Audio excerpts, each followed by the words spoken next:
some of these deer start to get smart, and when they running 10 guys around on four-wheelers and stuff during the gun season, our deer literally just will shut down. They stop moving. I think that's my real problem is my deer are just freaking dumb.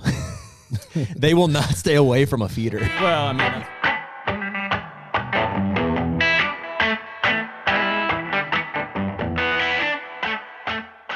Hunter Podcast is brought to you by Deer Grow. man, hard to believe, but Deer Grow has been the sponsor that's been there since the beginning of the Hunter Podcast. Back in 2021, I think that they were the only partner that we had, but it's such a cornerstone brand and set of products for our food plot strategy throughout the year. No doubt. And it seems like we used to have an off season, but not so much anymore. It's like when the hunting season ends, it really rolls right into food plot season, habitat projects, all of the above.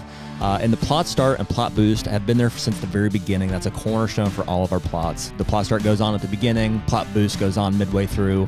And since they came out with all of the fertilizers, that gets mixed in with the Plot Boost application as well. And I can't believe the results that we've been getting out of that. Yeah, it's been awesome. Like I said, it's all the work now that really produces the results in the fall. So right now, anyone listening to the Hunter Podcast can use code HUNTER, HUNTR, for 15% off any of the products at deergrow.com. Better food plots, bigger deer.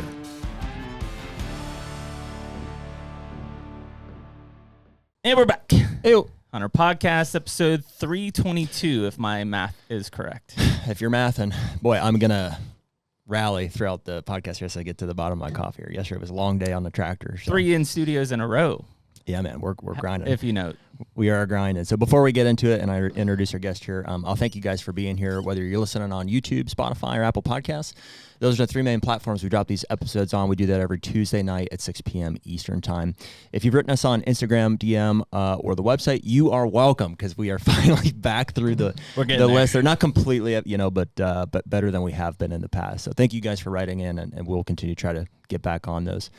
We have some Hunter merch on our website, always and continually working on a new website for you guys with new merch, probably closer to July, August. The upcoming season here, we will have some new stuff for you guys. In the meantime, you can use code HUNTER, HUNTR, on most of our partners' websites for a discount in some way, shape, or form. And other than that, here we go. June 1st. It's June 1st. Oh, it is, isn't it? Crazy. Yeah. May is now in the books. June 1st, and with us here in studio is Chris Hood. Chris, welcome. Thank you for being here with us. Thanks for having me, guys. After a long tack, 4 days. Yeah, but long weekend for you here, too. Yeah. We're all kind of like at the tail end of it, I feel like. It is, yeah.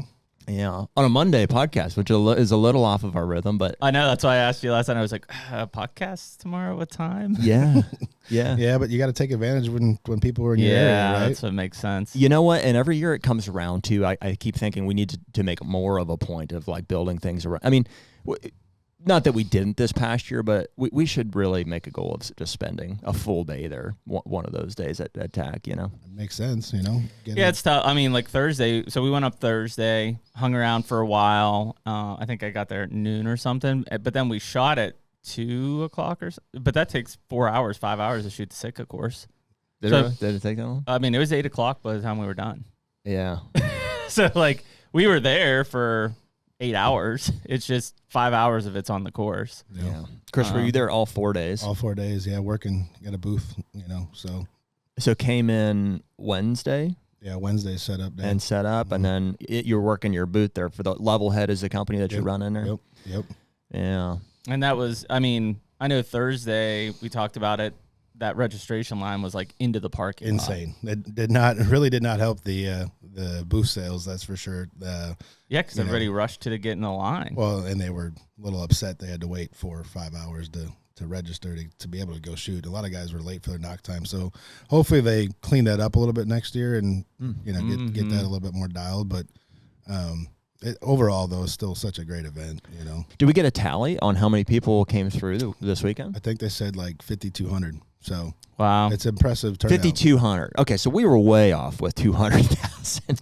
Well, I think that's for the whole TAC. All of the TACs together. Oh. Yeah. Okay. It's 200,000. Okay. It's still a big number. I think that's how many shooters they... That's what I heard, 5,200, but I also heard beforehand it was going to be closer to 7,000. So yeah. I don't know exact. I didn't hear that from TAC themselves. Mm-hmm. I heard that from actually, I think Chris B maybe told me that one. So. Yeah. Okay. It's impressive. There was a lot of people there. I mean, it's every year. It's the vendor area gets more built out, and I wasn't ever there when it was super I didn't see the registration line. We kind of snuck in on the afternoons and stuff. Yeah, that was. I saw it. Well, I got there at noon, and it was still long. Yeah, on about Thursday. 1:30 it kind of died off, which was they finally kind of split the line and say when's your knock time, and then they pushed guys kind of different lines, and so. It was fun, man. It was a good vibe this weekend. It's perfect weather. That's why. Yeah, it's a great event, man. If you like archery, it's just good people hanging out, shooting their bows, and shooting them in a challenging way that you don't normally get a chance to do. So, are you going to any of the other tacks, or do you typically? Yeah, no, I'll be at Montana, Colorado, and then the one in the UP. Yeah. Are you getting to shoot at all, or are you strictly work mode? Montana, I'll get to shoot. I got a buddy that's guided me for a bunch of years out there elk hunting.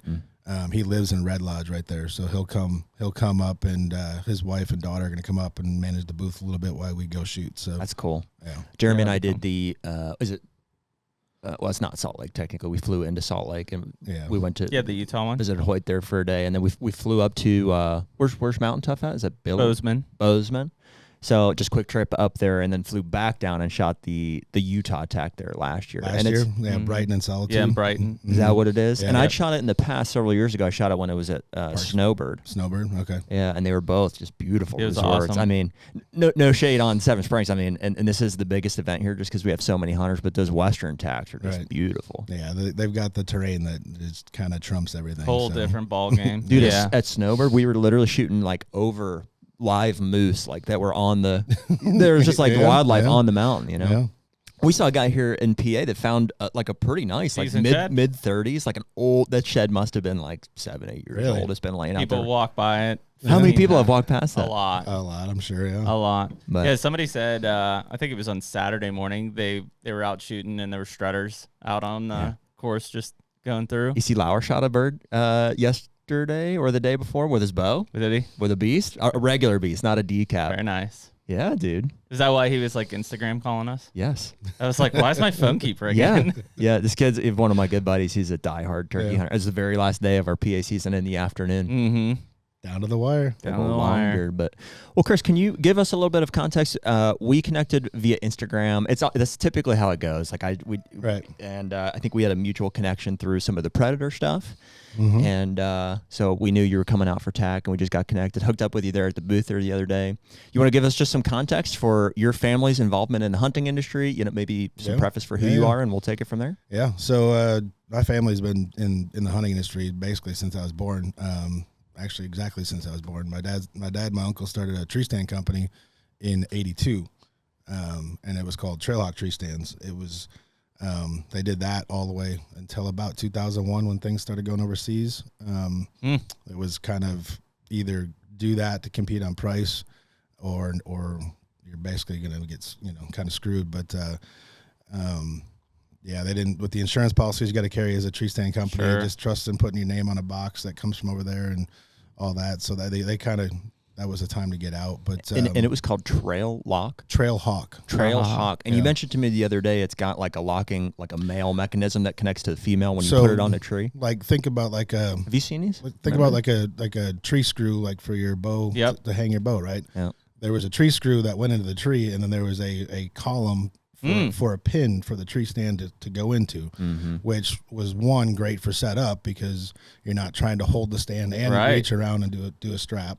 And then two, if you ever had a strap failure, you're still connected to the tree. It's going to be a little wobbly at that point, but you're still connected to the tree, right? So it was kind of that pin. Yeah. So it was a pretty unique design, and still the only one who ever utilized and did that. But did they have a patent on that?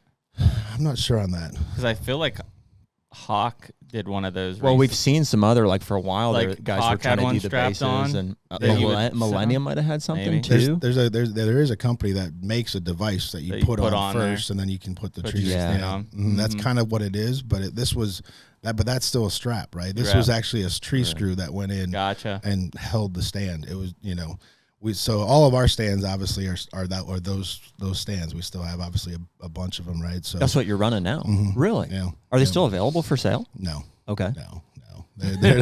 How old are the stands that you're running? They're long gone. We stopped. Company stopped in 2001.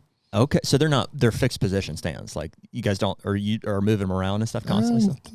Decent amount if we need to. Yeah. Wow. We gotta, and I just retrofitted all of them last year with footrests. Oh, cool. So just, makes it a little bit more comfortable for those all day sits, so. Very nice. So just, just something to add, that just using up the inventory. Right. Yeah. So, and we go to we leave our stands typically up, but we go to them every year or two, just to loosen up straps and make them, check and, get them safe again. But yeah. So, and then let's, go back to 87 is when Predator started. Wow. Okay. Right. So, my dad and my uncle were at trade shows and, doing their thing, and they'd met the guy who developed the original patterns. Which was who again? Remind me. His name was Mark Berger. Mark Berger. Yeah. Okay. And created the original Predator pattern. Yeah, the original spring green, fall gray, winter white patterns. Those 3 patterns were the original patterns. And obviously my dad and my uncle, became fans of it. They didn't look like a tree. Yep. It broke up your silhouette. You don't look like a human, right? That was the whole premise behind it. And so, they got to know him. They started wearing it first couple of years or whatever. And then, in 89, Mark wasn't, I guess, the best, most astute business person. And my dad and my uncle basically decided to buy the company and bring him up to work for them and ran the business, or the tree stand business and Predator at the same time. Did that for 12 years, something like that. If you don't mind my asking, how did your folks have like the finances to do? Had they done well enough with the tree stand, or No, they had obviously some help from their parents at the time. Okay. My uncle also was 13 years older than my dad. Okay.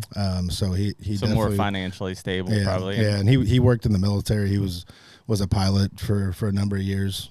Like long history of business ownership, or these are kind of like new ventures? I know you mentioned to me at the booth there the other day, it just kind of happened. The relationship was there and it made sense. Just new ventures and kind of, following their passion. They wanted to, my grandfather was big on trying to, get them to follow passion stuff, not just go find jobs. Right. Yep. So do things that you enjoy doing, so they were supportive in them starting the businesses, that they started, and cool. And obviously in acquiring Predator and all that kind of stuff. But it was also, year 2 of Predators being around that they bought it. Yeah. So was Mark doing, like, was there much of an apparel line? Like, was he like making it himself, or what was the? Yeah. I don't know all. I remember all the some details. of the original. I don't even know if it was it, but back in the day, you can remember there's the old denim stuff. Like there was some. Right. So Mark what's the word? It was pretty raw. BDU. BDU coverall. Basic type stuff, and that was what most camo was. I was gonna say that was what all apparel was. There was not technical apparel in the 80s and early 90s. No, not at all. It didn't exist. It was, you basically had something you threw on your work clothes, or whatever warm clothes you had, and it was just a way to conceal you from at that point. And it wasn't until later where obviously you started to design gear specific, layering systems and all that. Yeah, right. And so. That was kind of the bread and butter in the for what Predator sold for a long time, was a lot of that BDU, kind of jean type stuff, but a lot of it was cotton, which obviously out west cotton is a killer, but it's a very durable fabric, especially in the Midwest with all the briars and all that kind of stuff. So they pushed quality on the cotton side of things for the longest time. Because there was a lot of companies that you would buy shirts, wash them 2-3 times, they'd fade. Yeah. Completely faded.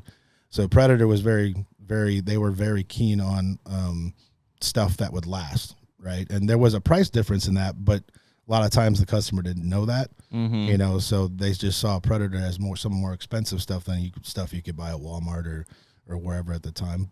Similar quality as far as garments, as far as the fit and all that kind of goes, but. And it wasn't until 2000, I graduated college in 2005 and didn't really get involved in the business till I think 2007, really 2006, 2007, and started to try and push for that more technical fabrics and garments and your parents took it over when? I'm sorry. 89. Okay, so they had it for quite some time before you know, really were even paying it any attention. Right. Yeah. I mean, we were just kids, right? We obviously hunted since we were 10, 12 years old, but as far as the business goes, we weren't really Interesting. involved. Were you involved, like working trade shows at the Predator booths and stuff like that as a kid? No, or? didn't really do a trade show until I think my first trade show ATA was maybe 2005. Okay. Maybe 2006. I can't remember. So, but your entire childhood, like your parents owned Predator, and that was like a thing in your family. Right. Yeah. Okay. Yeah. So I mean, it was just kind of what they did, right? And we wore the gear, and we hunted and did all the stuff, and obviously we thought it was super cool. Being in a company that makes camo and the hunting industry and all that kind of stuff. So, but no, it definitely from where they were in the 90s, and to see into where it kind of started transitioning in 2007, 2008. He still wouldn't let me push him as hard as I wanted to, the more technical stuff, and it was kind of baby steps, and obviously everything for him was a risk. He didn't want to stray too far from what had worked for what they had done forever, right? So, and then you got obviously companies like Sitka coming out that really pushed that envelope and proved that there was a demand for that, and so that's kind of where everything changed, and then obviously a couple years after that is when Jason left Sitka to go to Kuyu, and literally on the first blog post on Kuyu's website, he specifically calls out Predator, and what they based their patterns on was patterns like Predator, right? So I mean, it clearly works, and you guys have hunted it enough now to know that there is an absolute difference. We didn't stage it, but as you look around the pictures here, look behind you real quick. That's this buck over my left shoulder. That's a PA mountain buck that Jeremy shot a few years ago. 10 minutes up the road. That's a stud. Yeah, and then old deer too. Yeah, and then that deer was off. That was a 7 or 8 year old buck off the mountain the year after that. Speaking of mountains out here, you guys, I've not spent a lot of time in PA, and it's impressive. I mean, it definitely feels a bit like Wisconsin. My part of Wisconsin, anyway, where the driftless area where we've got the bluffs and stuff, all that ag crop and stuff. And well, the part that you were in for TAC, where Seven Springs is at, and then also here we're right at the foothills of what do you call these mountains back Laurel here? Highlands. The Laurel Highlands Mountains. You go any further north, it's like we still have hills, don't get me wrong, but we're at the foot of those are like the mountains. And everything north. That's the north, that's part of Appalachian Mountains right there. Yeah, like in that. Where I live, like half hour north of here, like it's like old river patch towns, like coal stuff, not as mountain. It's way more residential, like development and stuff like that. And so it's pretty diverse here. Yeah, it is. It's a super cool state. Like I said, not spent a lot of time here, but it's definitely cool driving through and seeing all the stuff. So So cool. We're tracking with the timeline of Predator there. And I assume like when that time frame came out of like Sitka and Kuyu, Predator at that point, not like exact numbers, but I mean, you guys were making apparel and then licensing the pattern for things. Yeah. So we would license a few different people. Like originally when Mark was working for the company, he was a big fan of wool. So when he ended up wanting to leave and go doing his own thing with wool, they licensed him to go do garments and wool. And there's still, I think Gray Wolf Woolens is still around. I'm not positive if they're still doing Predator and wool or not, but he's always been a big fan of wool. And there's great properties for hunting with wool, right? Yep. Not as much for the heavy wool out west, but like a merino wool, that kind of stuff. Yeah, I don't know, 2007, 8 is when I was getting involved and we started doing some more technical garments and trying to, obviously we started going out west and hunting elk. I think I did my first elk hunt with my dad in 08. So just wearing some of the stuff that we had at the time out on those hunts, and you sweat and it gets heavy and stiff and all that kind of stuff. And it's like, this stuff is not the best for out here. So we need to start thinking about the garments for out here, right? And so it got to be a really cool product development standpoint. I got involved with marketing, all of the social media, a lot of the catalog stuff that we do, but a lot of the product design and development, that process. And a lot of people are familiar with the You were just telling us beforehand that what's the vehicle that you bought there? The Sprinter or the Sportsmobile. The Bronco. The Bronco. Yeah, the infamous Bronco picture. I don't know how many years ago at ATA that was, but it was like kind of an iconic brochure cover. Yeah. That's your Bronco. Yeah, it is my Bronco. I use it in a lot of photo shoots. It's one of those timeless vehicles that, it just strikes a chord with people, and on top of it, it just, it doesn't put a timestamp on an image, right? So you can think about it, and you look at an image and you're like, man, that's really cool. Was that yesterday? Was that 10 years ago? Was that 30 years ago, right? That's those vehicles that are just, they're vintage, just timeless kind of vehicles, right? And so, yeah, we use that in a bunch of photo shoots and marketing stuff. And, it's been fun. And obviously a lot of that stuff opened doors for me with the other brands and within the industry. And I started shooting more imagery and became more of a full-time photographer. So okay, so have you been like full-time Predator with the family then for the past 15 years, or has there been other, like we've seen some photographs you've done for Matthews and other groups out there? Well, yeah, I mean, obviously working for the business, but then because I was pushing the envelope and getting good at the photography stuff, other brands at that time needed more of that, more imagery, more stuff that would help sell product, right? So obviously doors open to me, have relationships with Matthews and HHA and Zeiss Optics and a lot of different companies, and really started pushing the envelope. And we had a small group of guys that were doing that, and obviously we wanted to go on hunts and do all that kind of stuff. So we, had to figure out ways to do more things that could monetize our time while we're out there. Right. So, yeah, it's interesting. Like from our perspective, like until you meet people, you just see, and it's like their online presence is all you see. So we're like, what does this Chris guy like really do? It's like we see you involved with the Predator stuff. We see you photographing for a bunch of different clients, and I see you at all these shows here and stuff too. So it is cool to put the pieces together a little bit. Like you get your hand in a little bit of everything. Yeah, and 2017 is when I started doing these Cabela signature outdoor trips. I got an opportunity to go shoot a pheasant hunt, and if anybody doesn't know, the signature outdoor adventures are it's kind of through the credit card program through Bass Pro and Cabela's. If you have any of the credit cards, you can book these trips. You can book them with points. You can just straight up pay for the trip with cash, or, on your card or whatever. But part of the perks of the trip is you have a host that handles everything, all the logistics, all the emails, all what, the gear list, like all the things that you need to know, like what hotel to book, where to book, all that kind of stuff. And on top of it, goes on the trip with you. So if there's an issue in camp or whatever, the host is there to kind of, nip it in the bud right before anything happens. Right. So, and then also you get a photographer like me to go with, and there's about 6 or 7 of us. Wow. I can't remember, maybe even 8 now. But it's and then we shoot and document the trip. That's cool. From a standpoint of obviously we can't go with everybody every day, but we rotate around and kind of get to go with everybody. And they've got hunting trips, fishing trips, and then brand experiences, and they're all really cool. The brand experiences are actually my favorite because there's just more action, more things going on. Just take it for like the Leupold experience, for example. We'll get to go tour Leupold's factory, see how the product's made, behind the curtain, if you will. You get to meet a bunch of people. They really kind of roll out the red carpet for it as well.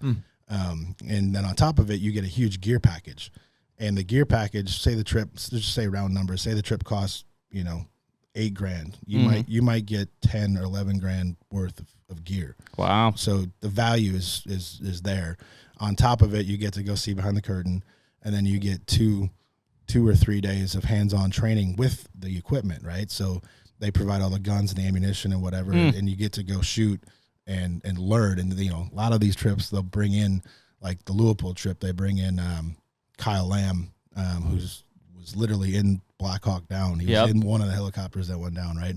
So get to be taught by him in a closed group setting for 2 days on how to use all the equipment, and then get to go to dinners with them and ask questions and pick his brain. Shoot the shit. I mean, it's super cool, and it's an experience that you can't get anywhere else. And so I got the opportunity to start shooting those in 2017, and after that, it just kind of became another job, and I do about 10 to 12 trips a year. Wow! Oh wow! And it's awesome. It's and they've been doing these for a long time. They just brought you in as a photographer for those. Yeah, I want to say they started doing those in I'm not positive, 2012 or so. Okay. Adam Bender and Caleb White and Brady Smith were kind of the three guys who really started that and really pushed that program. And you know about these? Jeremy used to work for Cabela's. I know Bender for sure. Yeah. You know about these trips? These are exclusive to like credit card. I used to get Cabela's points holders. catalogs. Yeah, whatever. We send the catalogs out to every card member, and I think at one point there was, when it was just Cabela's, it was like 1.3 million people. Yeah, with the Cabela's credit card. Yeah. My dad's got one. That's his lure money. Yeah, so you and the guys would get these catalogs of these trips, and like you could page through them, and they're dream type trips that they put together, and they're constantly changing them, to offer something new and different and pretty cool. And they're straight up like you buy them. Yeah, and you can buy them with your Cabela's credit card points. And there's they've got to limit that somehow, I assume, right? Like there's some sort of lottery system, or there's just unlimited quantity. So originally it was only black cards, and then they opened it up. Then they opened it up to all the cards. And there is a limited quantity of the trips. That's what I mean. Yeah, it's not like there's 100 of this trip. That's available. what I mean. Like, no, we do a total. I guess once they're sold, they're sold. Yeah, it's not available. Correct, exactly. Correct. Yeah, there's in our peak, I think we were doing as many as like 90, 95 trips a year, and I think we're in the 65 range right now. And we'll see. Just I don't know if it's economy or whatever based. Hopefully they bring that number back up a little bit, and we do some more. But it's really cool stuff we get to go do and document, and obviously get to meet tons of people, all different walks of life. Guys that book a pheasant hunt or something that was their dream trip or something that they saved up for 5-6 years to go on. To we've got CEOs of pharmaceutical companies, all sorts of different type of business guys that do 8 to 10 of these trips a year. Wow. But they love our trips because they don't have to worry about anything, right? It's kind of like you book it, and then like pretty much everything's kind of taken care of for you. You just kind of get told what to book, where to be, when, and that's kind of it. So that's a lot of trips. I mean, even for you, is that obviously takes some time, away from your own personal hunting and stuff. I literally was just on a brown bear hunt and got home for 4 days, did a bunch of farm work, then drove to Tennessee, drove here for TAC, and then I go home for like 4 days, and I'd fly back to Alaska for 2 fishing trips. So, and it's funny, as soon as you start talking about how often you're gone, I was looking at your ring for a ring fair. Married? No, unfortunately, no. Yeah. Close at one point, but no, just enjoying doing what I do, and things work out. They work out. If they don't, they don't. Yeah, right. Well, so I am married, but we don't have no kids. And I mean, it's not exclusive because like I want to hunt. It's like my wife also has a full-time work schedule and stuff here, but it's undeniable. I mean, the flexibility, like difference that we have here, even with Jeremy. Jeremy's got 2 boys that are 11 and 13, and I can't imagine, you know what I mean, with 2 kids on top. Well, I'm about to dump farms because I can't travel as much. Yeah, no, you get limited by what you got to deal with, and it's a good and a bad thing, for both perspectives, So, but we do have, one of our longest running photographers. His name's Sean. He's out of Bozeman, and he's been there forever, but he's been with this program forever, and he's got a couple kids now that are in college and are entering the real world. So, there's definitely ways to manage it and all that kind of stuff. And, our trips aren't, terribly long. Most of them are usually, a 4-day trip, like fishing trips are usually 3 days of fishing, so maybe 5 days with, travel. It's like anything and everything. Like somebody at Cabela's goes through and handpicks to say, here's the hunts we want to do this year. Or I assume there's a register of outfitters that here's what we got. So all of our trips, we work with WTA. Yep, so it's all through the tag. It's all through WTA. They have to be Adventures. What is that? WTA? Worldwide Trophy Adventures. Okay, I've heard of that. They're a booking agency. They have the relationships with all of the outfitters and the lodges, the fishing lodges. We're at one point part of Cabela's. They were. Is that Cabela's tags? It was. They were together. Yeah, it was part of that. And then it branched off. Worldwide Trophy Adventures. Yeah. Adventures. Do you use that stuff a lot? So. There's there's a whole world there of like booking agencies and stuff for hunts, and it's like there is. No, I personally work with Hunting Fool, Okay. That's who I've always done my stuff with. Similar type of service. Similar type of service. Okay. They've always been a great resource for me, and I started working with them in, I don't know, 2013, maybe 2012. I mean, I had sat down at a, I think it was Sheep Show with Garth Carter, who was the owner at the time. And, and I literally was picking his brain for trying to find an elk hunt. Yep, points where I could go. That was somewhat affordable. Somewhere, we had a couple guys, we were trying to plan a hunt together, and it's like, doing that in today's age with points is almost impossible. So trying to find a place that you could go and get tags, like landowner tags or whatever. So that I kind of started a relationship with those guys, and, I've kind of been using them since. But WTA offers a lot of the same stuff too. So. I guess it's like, from the outside looking in, it seems like it would be like kind of a double-edged sword. It's like on one hand, you don't necessarily want somebody promoting, here's the way to get access to all, it's like, because there's so much demand anyways. But which I would say is something that like a Hunting Fool definitely gets flack for. Sure. Right? And in terms of, they're just essentially accruing the information that's already out there. Correct. Right. But on the other hand, I can see obviously the benefit of like, you don't know what you don't know. And to use like a travel agency type entity is, right. Right. Hunter Podcast is brought to you by Hoyt. Another year with Hoyt bows. I'm still in the aluminum. I'm shooting the AX3 this year. You're in the carbon. RX10. And again, man, Hoyt has just been so reliable for us year after year. Why would we go anywhere else? Dude, I swear, they just keep making them better. Refining that Redworks model. And we had the honor and the privilege of getting these bows early this past season. So I think it was early November. We got them in hand. Literally took it straight to the field, and I shot all 3 of my bucks last year with this RX10, and couldn't have been any happier with how it performed. And they also keep getting simpler for us. This year we've got the XTS system from a tuning side, just a couple turns with the Allen wrench and shooting bullet holes through paper. Get serious? Get Hoyt.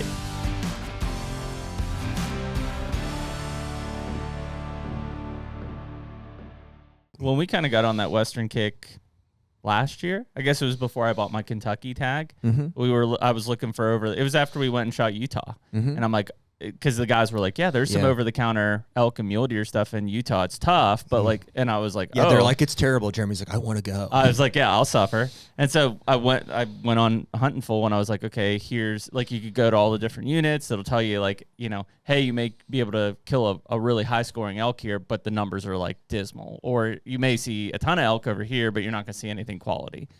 And then it would tell you all your draw odds and everything. There's no other place to find. Like, you could find that information. It would take you years to try to compile it all across. And understand it even. Yeah, and every state's different. Every state's different. And then to get some of the real info of like the size of the game or whatever in a specific area, like some of that information you had to go basically to a local bar. Yeah. And that was find it. That was how you had to kind of fish for that information back in the day, right? So they've made the access to the information awesome. So how does that work through Hunting Fool? Like, do you have like an agent there? Or is it just like a platform that you're monitoring your trips? Or so I don't necessarily book trips with them, but they definitely help me with applying for states and all that kind of stuff, and building points and all that kind of stuff. So what is the process? Like, when you create an account, you just say, I'm interested in hunting mule deer. They have a mapping software. It's like there's a mapping software that you can use to go to like different units in the state and click on it, and it'll tell you, like, if you're looking for elk, it'll tell you how hard it is to draw, like literally what your percentage is with different point tallies. And then it also, to what Chris was saying about going to a local bar, it may say like, hey, this is an area with high quality, or high scoring elk, but the numbers are low. Right. Or this is an area that has a high population of elk, but low quality scoring type stuff. And it'll give you the breakdown on, percentage of your chance of drawing that tag with X number of points. 1 point, 2 points. So you can go, like, if you want to plan a trip like next year, you can go through that software or talk to an agent or whatever and say, hey,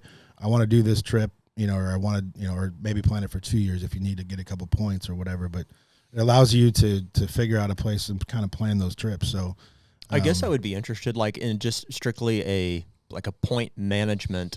I'm sure it does that at its most basic level. It says they do time have to apply for this. They do have a application service where they will basically apply you for all of the states, and they'll send you. They do it for you. They will send they will send you a packet, and you go through the packet, and you kind of put a check mark on every Interesting. on every Jared Sold. Even the whitetail states too.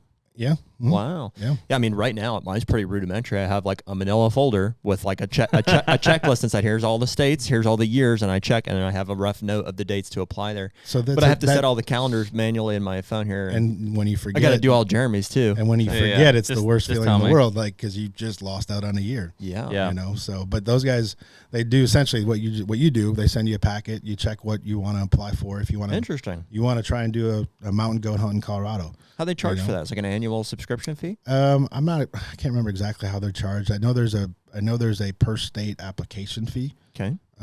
Yep, that makes sense. Is what I think they do. There is a subscription fee for like the mapping stuff. Like I bought an annual subscription. Now I have access to do all the regions or whatever it is, wildlife management units. And WTA does a lot of the same stuff as does I think Go Hunt now. Yeah, Go Hunt. And I think even Onyx does some of this, has a lot of the state information stuff now. So there's a lot of places to go get the information. So it because if you're early on, especially starting out, trying to figure out how and where, like you want to plan an elk hunt, but like you're new to hunting and like, how do I do this? Like where, like you don't even know that every state's different. I assume from an informational standpoint, like ChatGPT's got to be pretty on top of it. You said, what state can I hunt mule deer in over the counter? Oh yeah, I'm sure with the AI stuff now. But it's not going to apply for you, right. Through that service there.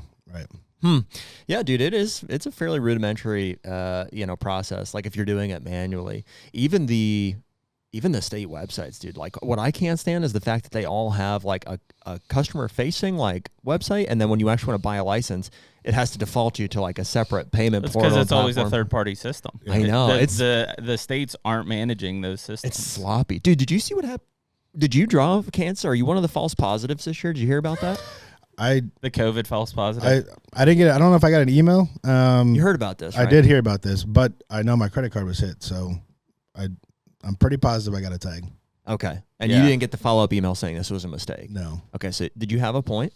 No. No points, but you drew. Where I've been drawing, I've bounced around a bit. I hunt South Central. Okay. That's where I've hunted a lot of years. But then my brother bought some property in Western Kansas. Okay. So I've hunted out there in Western Kansas a bunch as well.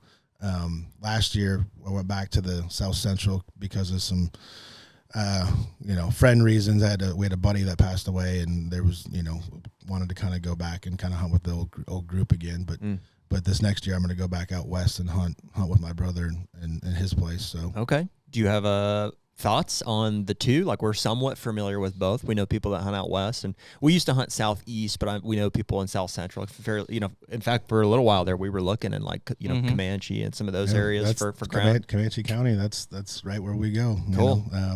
There's big rolling cedar hills and not a lot of ag there, right? Like if there's ag, it's good. No, there's cotton. There's alfalfa. There's corn.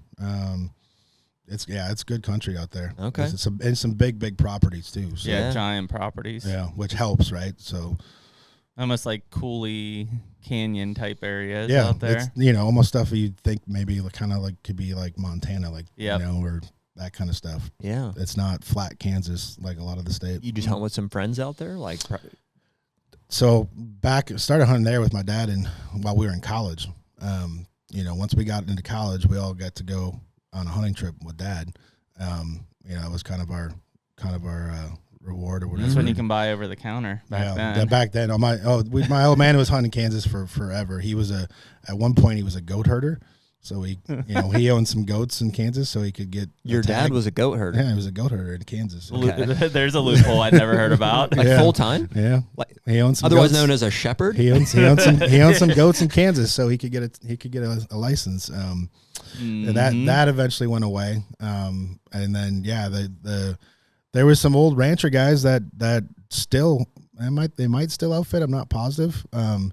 But they had some major like awesome properties and they've hunted with, and still to this day my dad's seen the biggest deer he's ever seen out there. And actually like one of the ranches now is owned by the Yeti boys, Roy and Ryan. So and it's we know Ryan, and they and Ryan's killing some. He's giants. killed some giants. Yeah. So yeah, it's a hell of an area out there. But then I bounced around. I had a buddy in Colorado that we'd hunt with out there, and then he ended up buying some ground kind of in that area after hunting with an outfitter there for a few years. So then we kind of hunted around there in that area, which is a little further east, but still hunted Comanche and some of those counties, Kiowa County and whatnot. And then my brother started going. We met a guy out northwest Kansas, and we became good friends with him, and to the point where my brothers bought property out there next to those guys, and so yeah, we've got some options to hunt there, and it is a massive state, and we've seen so little of it. It is. Jeremy's been hunting since 2013 was the first year I hunted Kansas. 13. It's just from a whitetail like state standpoint, like it's such a good state. It's managed very well. One buck state. The gun season's in December. Like there's so many benefits to growing big deer. There's just so few people. Draw state for non-residents. Correct. Yeah, and it's a draw state for non-residents, and then the population is just it's low, and it's just vast. Low. It's really vast country. Yeah. There's a lot of deer space in Kansas. Yeah. I'd like to see more of it. I mean, we hunted exclusively like the same area in southeastern Kansas, like Flint Hills area for, Jeremy started in 2013. Over 10 years. It was over 10 years. And he was gone for years remember I was working for Jeremy. So eventually, but the same thing as like with your dad, it's like maybe one day Jeremy will invite me to go to Kansas. And Jeremy's about 10 years older than I am. So at a certain point we did, and he's like, we're going. And so we went, and we had some good years there. I mean, this one on the wall here was a 80s something deer that Jeremy got on the shoulder blade, an arrow in the shoulder. We've had some great opportunities. There's been some good deer and stuff, and we've killed a few. But eventually, the pressure just got to a point where, and we were at a certain point, the trip evolved into we wanted to start getting our dads introduced to the Midwest, and so we would bring them, and we had a few smaller leases. We had an 80 and a 120, and then so we would those aren't huge farms, right? So, and we would want to try to set the dads up on the best situation possible. So we'd have like the corn piles going for them, and we'd have a ladder stand and stuff. So then Jeremy and I would bump up onto public and just running, which you can absolutely kill. You can do giant deer on public there. And I had some awesome stuff. However, over the years there, I had, a few of those spots where I was seeing good deer every year and like would never see people and stuff. Like, that's unfortunately the social media, YouTube and all these things that have made access, visibility and has convinced guys to go do this stuff, and which is a great thing. More guys are going to do it, but it's made access harder. It's like the Western states with all the points and trying to draw tags out there. It's just Point Creek. Yeah, it's just getting harder to do. It's been tough. So we. Last year we decided we bailed on that and went to a different part of the state. We went to northeast. Yeah, like northeast, just like not 10 I think is where we were at. Okay. Yeah. And we had a really tough week. We hunted with an outfitter who had just a bunch of ground locked up there and stuff. And so that was the objective. We're like, we don't really need, we don't want guided necessarily. Like, no offense. Right. We do want the dads, we want them to have the full outfitting experience. So that's that. It'll unburden us a little bit. And if you'll give us access to some of these, some of these farms that have been pressured, that's what we're looking for. Right. And that's, when I say we do outfitted hunts, I mean, that's essentially what we're, yes, we're paying. They give you that luxury. But kind of run and gun and do your own thing. But they've got the access to the ground, so it's, you're paying for access. Yeah, that's exactly and accommodations. Right. Instead of paying a lease, we just pay for access and they serve meals and have a place to sleep. So perfect. Yeah. So we're still on the look. I think we just bought a point this year. We got our point for this past year. We drew North Dakota muley tag, so that would be kind of our destination trip for this year. Another good area. There's a lot of good areas in Kansas, but I've hunted a couple years around Manhattan, like northeast of Manhattan. Yeah, it's a really good area there too. Okay. Yep. We'll be back. Figure it out. In a year. Yeah, we'll get back next year. So hopefully between now and then, we'll figure. I have a good buddy that kills some giants west, like little. But probably between the two places you're talking about. The fun thing for me for Kansas, it's a state that, obviously I've killed a lot of big deer there. I killed my biggest deer, 185 in Kansas, and there's a lot of years on our farms in the Midwest, Wisconsin and Minnesota, that maybe there's not a deer of age that we want to hunt. So I want to go still hunt something and shoot something. It gives me a place to go where I can do that. So that's the benefit of going to a place like that. And because we're on our stuff, we pretty much won't shoot unless they're at least 5, preferably older. And we manage for age more than we manage for score. Obviously, you get the score and everything with age, which is nice. But I mean, this year I killed an 8-year-old and a 7-year-old on Minnesota, Wisconsin, and they weren't the biggest scoring deer by far. Sure. But for me, it's about the age and taking out the right deer, and then hopefully opening up a space for another good one to move in. Right. So yeah. So, Chris, who are you doing like most of your hunting with? Is it like mostly family up in Wisconsin, Minnesota, and then is it just a group of friends down there in Kansas? Kansas is a group of friends. Some of them are from Colorado, which got to meet through my brother. My brother lives out in Colorado. Okay. So, and then obviously when we hunt in the Northwest, it's with my brother Mike, and then our buddy Matt, and a few guys there. And then the Midwest stuff, I've got a couple buddies that hunt with us on the home farm there. And then usually, my dad and I, that's kind of it. I've got some nephews that are going to be getting kind of into it and getting to that age where they're going to get some of that going on, but they're still young yet, so that'll eventually happen. But and how big's the home farm? The Wisconsin farm is the main piece is about 400 acres, and but the way it lays out, it's more feels like 600. Yep. And then we've got another 100 acres about half a mile away, which is, and we used to lease other properties right there too. We had another 600 in leases. Wow. We kind of lost those a couple of years ago, which was kind of a part farming thing and, just appreciation on the farming ground and all that kind of stuff. And so kind of wish we went to lost those, but having that extra 100-acre farm, it's kind of a spot where we let some of our buddies go, a little bit more lenient on what we'll shoot over there, but we're still trying, manage for age, obviously, and but it's tough. Yeah. Well, you guys are killing some I mean, the fact that you killed a 7 and 8-year-old buck up in Minnesota, Wisconsin, we need to probably just get up there at some point. It's on the radar.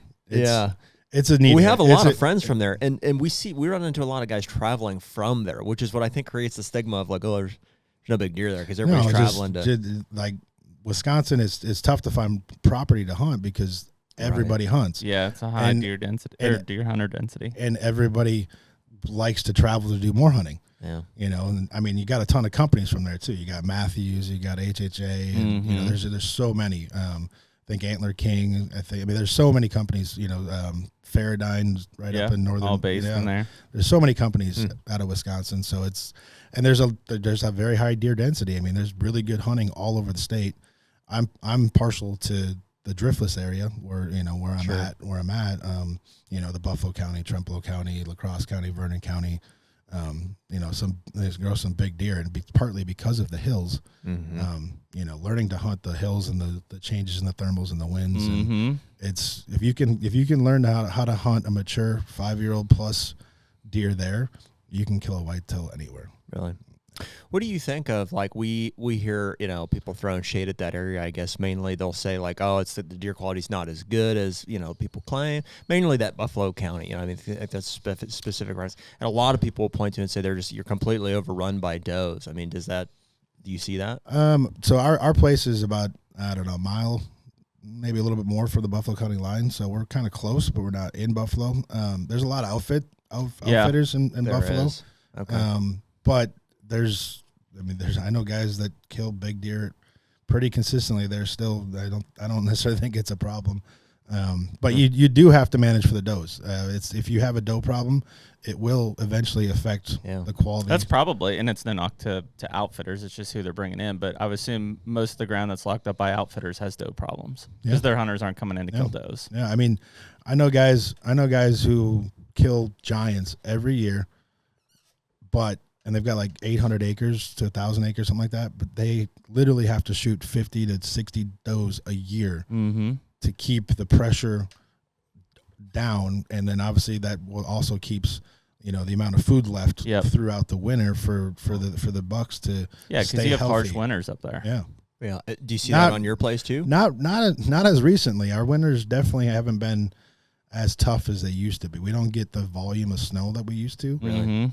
We still get cold streaks, but with less snow on the ground, it's better. It's not nearly as stressful on the deer at that point. Right.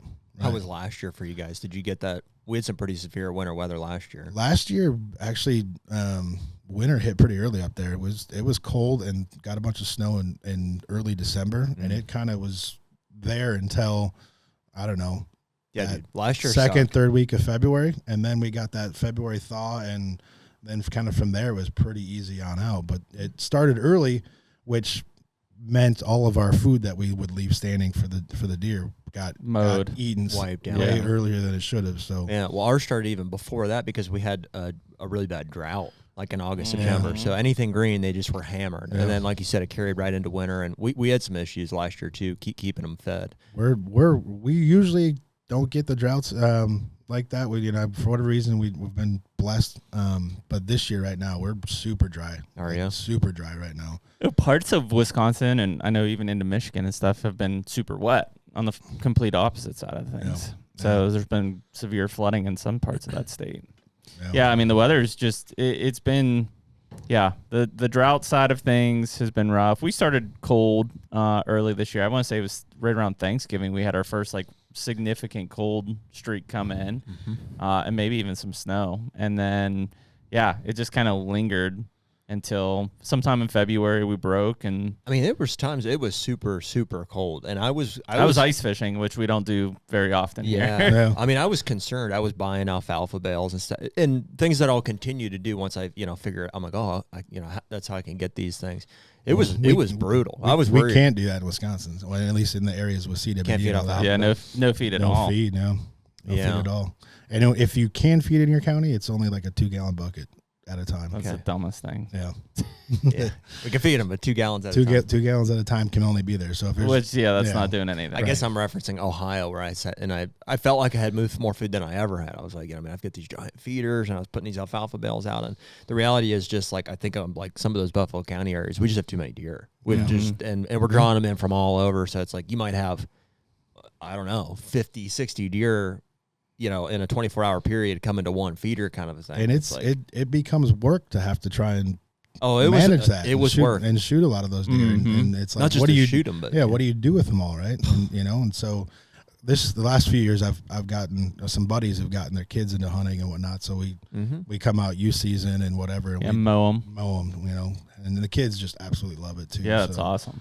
So you have a lot on your home farm there. Then you guys have to stay on top of it. We don't shoot enough probably, but we try and shoot 10 to 15 a year. It's a scary thing, to not. We're in the same boat, right? Like there's been many years, and even right now, I'd say we could probably afford to shoot 30 or 40. Yeah. But we only ever really shoot 10 or 15 because it's a lot of work, and it's also, I think, in the back of my mind, like you're worried to shoot too many. Yeah. Kind of a thing. I don't know that you can get to that point though. You don't think? No. Not on a micro level. No. Like that. Yeah. I think you'll just suck them in from the neighbors. Yeah. There's so many deer out, and we so in our area, both Wisconsin and Minnesota, we leave 20 acres-ish of food standing every year, corn and beans. Man, December, January, it's nothing to see 100, 140 deer in our fields. So, wow. It's crazy, but we're trying to keep them healthy, which to some extent maybe to our detriment, because they do stay healthier, and then the more fawns, the more does have twin fawns, and the numbers go up and all that kind of stuff. But also you're trying to keep your bucks healthy, right? Yeah. So it's, what do you do, right? I mean, oh, that's the right move. I mean, you got to keep them healthy. You just got to, keep the numbers in check. It's crazy the differences. Like we talk about it on here. My Kentucky farm has a very low deer density. Like I'll leave. I think last year I left 6 or 8 acres of beans and corn standing, and I mean you could probably go out there now and they're still loaded up with pods. Like they're in there, but if you in a harsh winter evening, if you saw 5 deer come out in a 4-acre field, you're lucky. Wow, yeah. And so I was talking about this with Skip and Winky even at one point, and I was like, as much as I'm trying to build that population, I'm like, maybe that's what I want. If I can get these bucks into older age classes, they've got plenty of resources. They got plenty of space. Like, if anything, they should maximize every possible potential they have, without any social stress or anything like that. Right. Should be super condensed rutting activity if there's only 10 does for them to breed on the property a year. A lot of competition, Yeah. So, I mean, I don't know. It's hard to say. I think either way, you've got your detriments. Sure, it'd be great to sit and see 20 deer every night. There's weeks at a time I don't see a deer from the tree stand. Yeah, it's one of those things where it's tough, but it's probably the right way. Probably. If the numbers are in check, like to not, and on top of it, like if you're hunting in a place where there's that many eyeballs, it gets difficult. Oh yeah. That's where obviously that's what we run into. It's just so hard to access anywhere on our farm because there's freaking deer everywhere. Right. Yeah. It's fun. It's fun to see. You're almost guaranteed to see deer every time. It's like, how could you not? But right. It's tough. Yeah. No, it definitely. And those deer, they learn very quickly how you maneuver on your farm. I know. Well, that's the problem. They talk. I had a deer that I hunted 4 or 5 years. I finally found him dead. He died in like August of when he was 9.5. I learned so much from this deer, this one particular deer, but he would literally come and, like, as he got older, his obviously core shrank, but he would bed on a ridge that he could sit there and stare at the cabin. And when my dad would drive up, as he does a lot of days in the afternoon to just go up and watch and hang out, that deer would get up and then leave and go bed in a further away valley. And, we had cameras around him so we could start to track and see his behavior and all that kind of stuff. And we'd know when somebody came up and it's okay, time to go the other direction. And on top of that, like when he was 7.5, I had him dialed. I knew the ridge he was crossing on, and every day he started crossing earlier, and I knew it was just wait for daylight and the right conditions and go in. Well, I finally got 2 nights of daylight pictures. I went in, and the wind wasn't doing exactly what I thought it was doing. And with our ridges and the bulls, the wind was kind of going over the ridge and then wrapping around that bull. Well, he absolutely caught my wind that night. He didn't use that same trail for almost 3 months. Literally stopped using that trail for 3 months. Wow. So after that, it was like, I got to go back to the drawing board, refigure him out again, because I screwed up and I had him figured out. I just. And you're pretty confident that it was your pressure that caused him 100%. to deviate. That's crazy. I do hear stories about that, but like, there was another guy that told me on one of these, PA local properties. He's like, I went in there one time, like walked down this gas line, and then the deer never showed again. And I'm like, I had a crack at that deer in that stand in October, but he came up from the other direction and he was with a doe. And the only reason, and it took him an hour to go from the bottom. Oh yeah.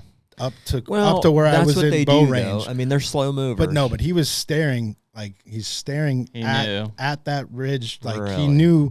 He just knew that there was, like, he didn't want to go up there, but he was following this doe. So like, see, and I could be dead wrong on this, at least how I operate, because it just gives me, and maybe I won't kill some of those deer, but like, over the years, I've gotten increasingly like, you're not going to bump this deer out of here, has become my opinion. I'm going to just go in and do what I got to do, and or just hide behind, like hiding in plain sight, basically. Just do all the things you're going to do, and as long as they don't perceive you as like a hunter or as a threat, then, because where it gets tough is if you're hunting, like there's only one tree on a food plot, for instance, right, and then right. the does start to pick you off. It's like the spot is almost ruined, because they're going to, every time every single time they're going to come out looking at that. Yeah.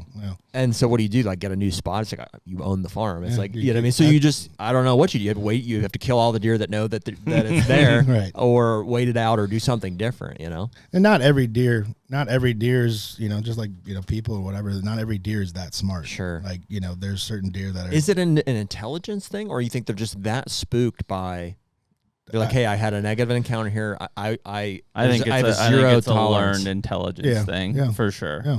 I think it's an acute awareness of their surroundings, and their number one thought at any time is survival. Right. So what do you think he did? So when that deer felt the pressure from you being there, he learned a new route to travel, and it was a route that I didn't have any cameras on or couldn't figure out. So, I knew his core bedding, and I knew, I found multiple sheds in there, just knew where he hung out all the time. Right. So, and it was really hard to access to get in there. It's not a place that I can get to easily. So that's why that's why a lot of our deer get old, because just the way that our farm lays out with our neighbors, and that's what keeps them alive. I think a lot of times is they are probably exactly where you think they are.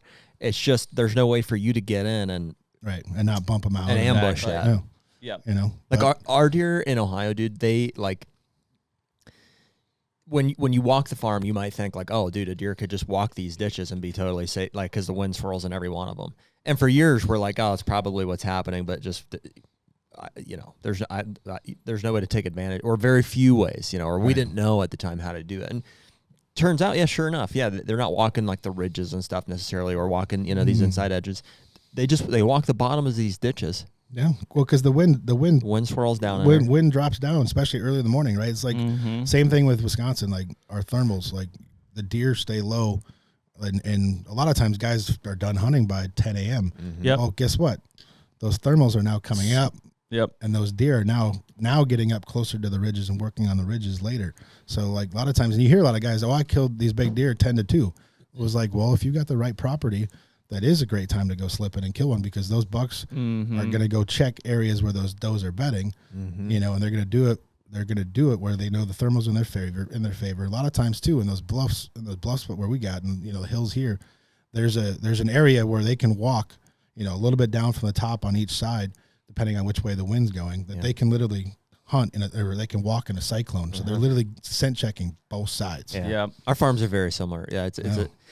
So here's some ways we found to take advantage of that is if you can get to like the extreme ends of those are some areas that we've found ways to take advantage of that. So like I have 2 stands that are just like they're dynamite. There's a gas line that runs kind of through the middle of this big ridge, and they live on this. This is at least one herd of deer. This one specifically, and on one side of it, it's an inside corner, so there's a field out there, so we're able to access through like a pasture essentially and get to.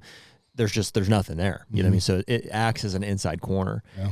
And then on the other end of it, we can come up and so I'm hunting effectively the 2 edges of that movement, that upper third. They want to be either at this end of it or at this end of it. And so if I can get to the 2 extreme ends and catch them coming up and doing that, we're killing, I think.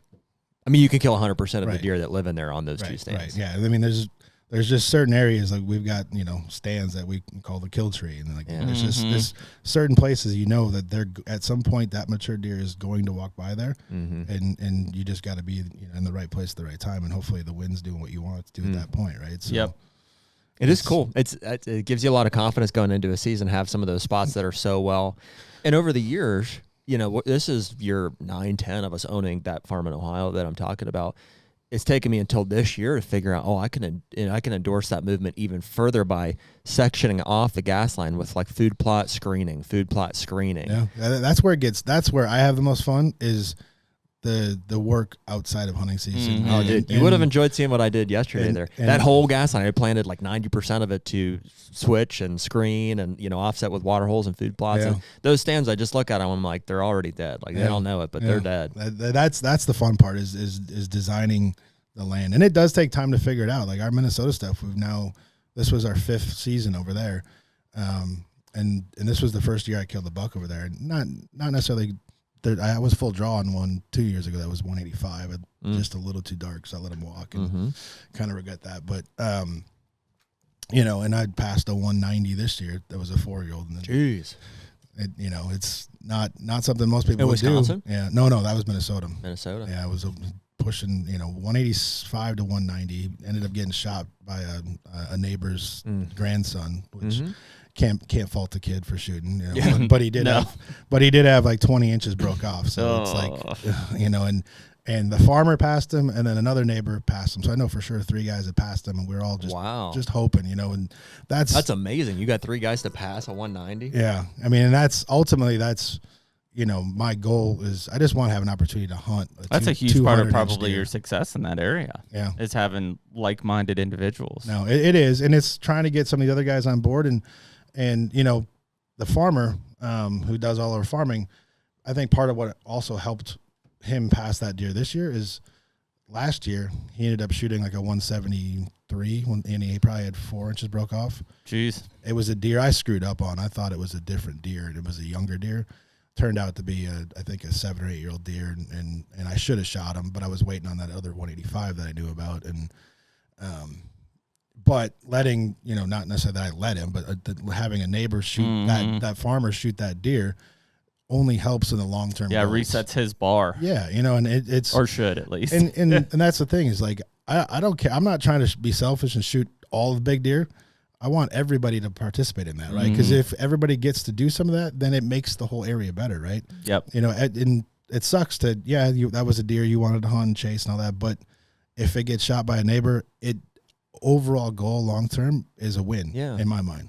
Is that a conversation or a relationship that your dad started with these neighbors back in the day, or that you guys have just over the years? No, I think it's a lot been me. I've tried to have relationships and if so, please teach us, because we've had very, very limited success. Getting guys to even, I mean, guys, especially not everybody hunts as hard as we do, and a good 4-year-old runs in front of them. It's hard for a lot of guys not to shoot that deer. 164-year-old. That's kind of a big deer. That's kind of what we get in our part of the woods, Wisconsin and Minnesota, and you can't fault a guy for shooting that. But all you can do is just hope that they grow as a hunter now, and they've shot a few of those, and hopefully they educate or graduate, I guess, to that next level, right? And so short term it sucks just to see some of those get shot that way, but eventually my hope is that the next time that they wait for the next year, right? Yeah. Yeah, I think I would like to see that also. It just seems like it's always somebody, like you said. It's like, oh, well, it's their nephew, or it's this, or it's that. Well, it's like there's always somebody new in the mix. If it's a rotating hunter, a rotating neighbor or new neighbors coming in, like it delays the timeline, right? Like if it's a same neighbor, then you would hope over time as they continue to kill bigger deer because of what you're doing in the area, that they set their bar higher. But when it's that property sells, or multiple grandson people comes in or nephew comes in, that's what it always is. It's so-and-so's uncle shot it, or somebody's cut, it's like a family member. There's definitely some of that. And we in Wisconsin, there's 2 properties that are neighbors that they hunt more for just to shoot for meat or whatever, and so we do lose some that way. But some of these deer start to get smart, and when they running 10 guys around on 4-wheelers and stuff during the gun season, our deer literally just will shut down. They stop moving. I think that's my real problem. Is my deer are just freaking dumb. They will not stay away from a feeder. Well, I mean, that's what I was gonna say. I mean, that's your biggest hurdle is it's a bait state. And it's, I mean, some of your bigger bucks are gonna realize when they can go to those sites without getting pressure or getting shot at, but ultimately, especially, your younger bucks are like, they're just going to the bait. Yeah. That's the problem with a bait state. Hunter Podcast is brought to you by Predator Camo. That's right, man. Predator Camo. We've been rocking that stuff for, a little over 10 years, a full decade now. It's kind of hard to believe, but we stepped away, a year or two, tried some different stuff over the years, but at the end of it, we always come back to Predator Camo. Yeah, and I mean, even in reflecting back on this season, like I started off the season in spring green, killed that elk. You killed all 3 of your bucks, I think, in the fall brown, which has kind of made its return back to the lineup. It's been dependable, and it's funny when you know that you're in a stand and the deer is looking at you, but it's looking through you. It's a completely different feeling. They have some new stuff. So, they went through an ownership change a couple of years ago and had the opportunity to give them some feedback. And I think we're getting ready to see the results of all of that coming out this July in some all-new apparel lines. Yeah, unfortunately, we were able to see it at ATA. I know some of you guys might have been able to see it at some other shows, but it's awesome. And anyone listening to this, when it goes live in July, can use the code HUNTER, HUNTR, and use that for a discount on Predator Camo, as well as during the spring here. If you're looking for turkey stuff and want to get spring green, same discount code on PredatorCamo.com. Don't blend in, break out.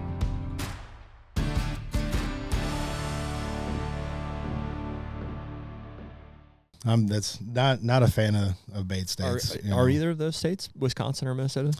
Wisconsin, you could in areas where there's no CWD, you can do a 2-gallon bucket at one time in one area. Minnesota, you used to be able to feed. You just couldn't hunt over it. Yeah, they had the feed bait different designation. Okay. Yeah, you couldn't hunt over it or any trail leading to or from. Which I mean, right. Yeah. So we had a neighbor, my neighbor who we bought property next to because of I knew the type of deer they were hunting and killing but they were mostly gun hunters. But they were feeding 8,000 pounds of feed a week. On 1,200 acres. I mean, and that's nothing. They were growing giants. That's easy to do. The year we bought they're feeding on the ground? No, trough feeders. They were. All right. They were, and literally the feed store had a mix named after their last name. And really? It was like they were doing that much feed, and it was, I don't mean to say it's nothing. I mean, but that is a lot of that. And they didn't hunt deer. They didn't hunt deer till they were at least 6, probably 7. That's 16 tons a month. Yeah, that's a lot of feed. A lot of feed. But it absolutely made a difference. I mean, the deer were incredibly healthy. They threw giant racks. The first year we bought our property over there, they killed a 217 on that property. Wow. And 2 years before that, a 199. So, I mean, the genetics are there. The deer health was there. And I used to just drive the road in the summers shooting photographs, taking pictures of these deer. Because it was a lot of stuff was, especially in the summer, they're up high with good sunlight. Great for photography stuff. And I'm just running these roads in the summer taking pictures, and I'm like, finally dawned on me, I'm like, why don't we have a farm over here? Like, it's literally closer to town than our Wisconsin farm. It's across the river. It's easier to get to, like and it's a second tag in another state. Like, why are we not hunting here? So we eventually started shopping, and there was 2 areas that we were pretty keen on trying to find, and ended up finding the one that we've got next to this 1,200 acre piece, and they've since sold, and there's a new owner in there. This is their first full season of doing their food, and it's going to change how things go. But they're on the big deer program. Okay. Did you kind of have your eye on that? Did you know it was coming up for sale? Oh yeah, trust me. I knew it was coming up for sale, and my buddy asked me who to list it with and all that kind of stuff, and I was like, "Whoa, wait a minute, maybe list it with me." Well, maybe there's a part of that we could buy, and so I was trying everything I could to get him to peel off a piece of it. We were at one point hoping 200-300 acres or as much as 6 with a farmer that I had interested in who wanted some of the tillable, and we were getting close to maybe putting an offer in, and just figuring out where the details, all that kind of stuff, and he got a message that he got a message that another guy was going to come look and was potentially interested in the whole property, right? So he wasn't going to entertain a partial offer when someone was going to possibly come interested in the whole piece. So I was like, well, we'll see if they end up taking it or not, making an offer, and we'll go from there. And they ended up, the guy fell in love with the place, because why would you not? Yep. He's a big deer guy. He just sold his business, so he's all in on. Why did your neighbor sell? What brings somebody to sell a property like that? They were, real estate development stuff. I think they had some other projects that didn't go as well, and it just, they needed to kind of make some changes and get some liquid. Yeah. So unfortunately, I think that was one of the things, and they do come up, man. There's farms out there that have freaking 200. I mean, this is the property is it's a dream property. It's a once in a lifetime, even multiple lifetimes, like those type of properties usually just don't come up for sale. So right. It was a dream piece, and kudos to my buddy in wanting to keep it together, and selling it to a guy who's going to appreciate that. So, and it at the end of the day, it's good for us as neighbors that he's the guy who bought it. Sure.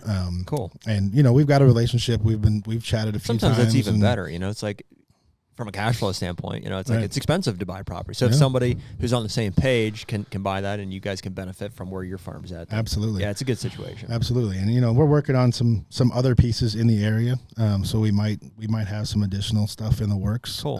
It's just some of it's taken longer than I would have liked. But so who's managing these farms? Are you doing all the work on your farms, or you between you and your brother and your dad, or no? Mike's in Colorado. He doesn't get back much. Okay. He doesn't really get back to hunt even. That's your brother. Yeah. Okay. Yeah. So I usually do most of the stuff as far as the deer management stuff goes in Minnesota. We have a farmer who farms the big ag. Yeah. Does that stuff. And then the Wisconsin stuff is usually all my old man. And but you're having days like I had yesterday, like 12 hours on the tractor. Just burning at both ends. When I got home from that brown bear hunt, I think I had 5 days. I had literally 5 days from sun up to sundown. It was either on a tractor mowing or in a skid steer doing skid steer stuff. Yeah. Like, I mean, literally 5 days nonstop, and then came here for tack. It's a lot of work, man. It is, but I mean, I love it. I mean, it's to me, all of that is whitetail hunting. Yeah. Like I agree. That's the stuff that, and the guys that do that, I appreciate. They deserve, the rewards that they get. If they're killing big deer, I mean, it's because they're probably putting in the work, right? So yeah. I mean, I think it's when you start to think about just kind of how you have that. So how far are those two farms apart? Your Minnesota and your Wisconsin farm? As the crow flies, probably 50, 60 miles. So not bad. No. So easy to be able to bounce back and forth between both of them. I can hunt the morning in one and hunt in the evening in the other. That's what I mean. We go back and forth on that all the time. It's like, we've got places to hunt, and it's nice. It's just it's tough to get to them, And I mean, time, flexibility, and availability is what kills big deer. Right. And then also, I mean, proximity is also what drives price, right? Absolutely. I mean, the stuff that's within an hour of a bigger metro area is going to go for a lot more per acre because guys can get there and work on that property. Yep, 100%. We're in and most guys in the Northeast would say that we're in a different situation here where it's like, we're 45 minutes south of Pittsburgh. It's like, and it's not to say that there aren't big deer, but it's not the Midwest. It's like there's just a difference to it where. It sounds like where you're at, you can be in. Nor is type stuff there. The hunting culture, like we're definitely, a handful of years behind a lot of the Midwest in like the leasing side of things, and even just owning deer hunting ground. It's just not the mentality. We have more deer hunters than Wisconsin or Minnesota. It's just, the tradition and the mentality hasn't caught up to, I need to have deer land. It's either been permission or public, and still is, I think, for a lot of people.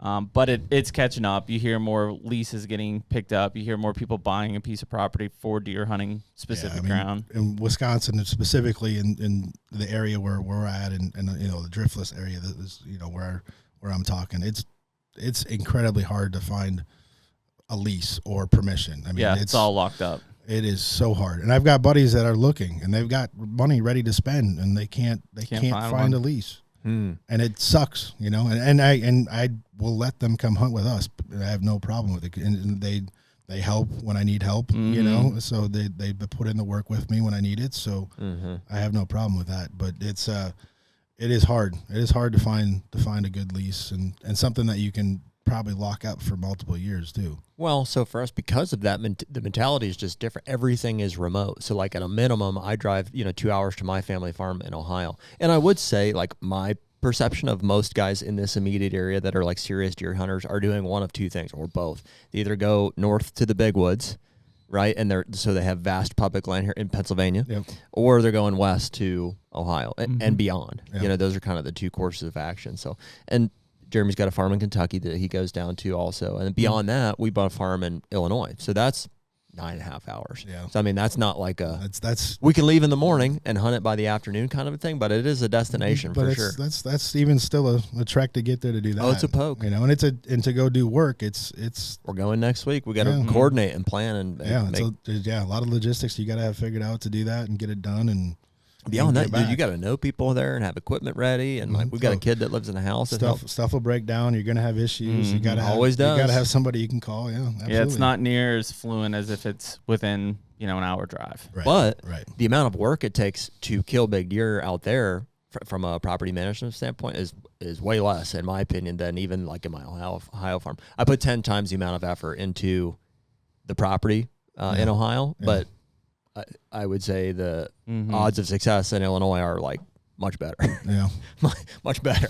Just because it's in that Midwestern setting. It's like the deer are just there. You know what I mean? They move in a certain way. Right. And in Ohio, you're dealing with feed, and Yep. if you're not feeding, and you're not, your neighbors are, and good luck. Yeah. Everybody is. Yeah. There's nobody that's not. Right. Yeah. Which sucks. That's not natural. It's not, you're not putting in the work to earn it either.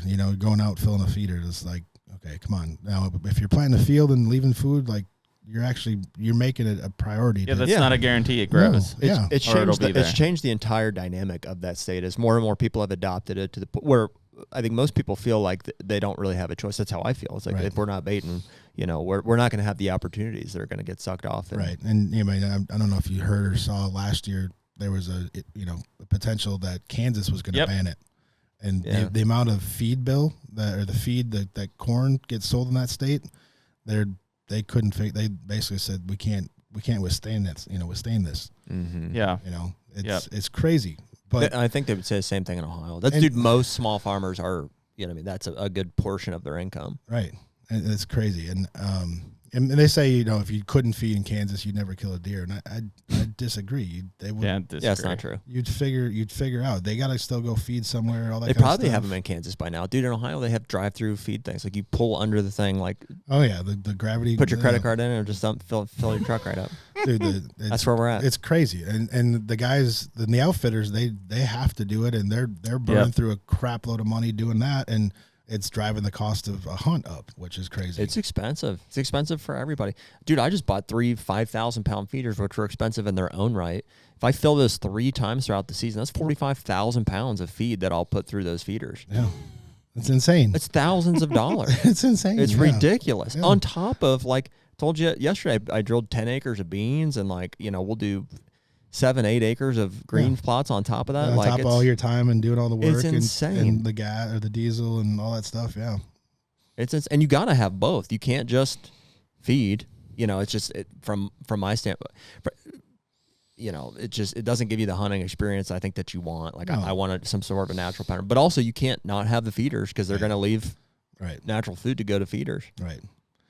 Yeah. I don't know. I don't know where the answer for all that is, but I would say less feed, less like baited, feed. Yeah. It will go. I mean, whether they use the disease crutch or whatever. The problem in most of the states, Pennsylvania to a point, but especially like a Wisconsin or an Iowa or Ohio is, it's an ag-driven state. And so anything that negatively impacts the farmers is not going to be supported by the ag. Right. Anything that doesn't kill enough deer, not going to be supported by the ag. So, I mean, those are the things and misconceptions like we talked about is like, hey, baiting allows us to kill more deer. No, it allows you to kill more of the deer you're looking for, not just more deer in general. Right. And so, until those things are recognized from the ag lobbyists especially, there'll be no movement on any of it. What do you guys do in Kansas?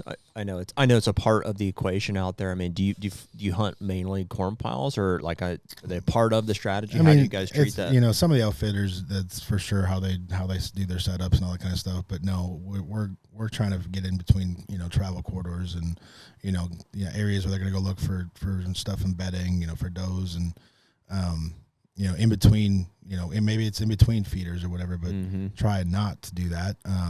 My brother's place, he's got a farmer doing a bunch of crops there for him, and that's not just for deer either. They do a lot of bird hunting out there too. So so there's a lot of food, a lot of feed that they do, and milo and stuff for the pheasants. So that's one of the big draws for us to Illinois. It's like, and it is liberating when we go out there. Like, if you didn't know it, like you wouldn't think about it, but it's like you're out from under the cloud of like having to worry about like, well, there's going to be a corn pile on all these field lines. It's like we can just look at a property for what it is and say, I'm going to hunt this, because the topography is this way, or because I saw them do this or that. Right. And when we come back to Ohio, like it's out the window. I'm just like, well, I'm hunting this way because I know there's corn piles here, and here. So I'm going to set up accordingly.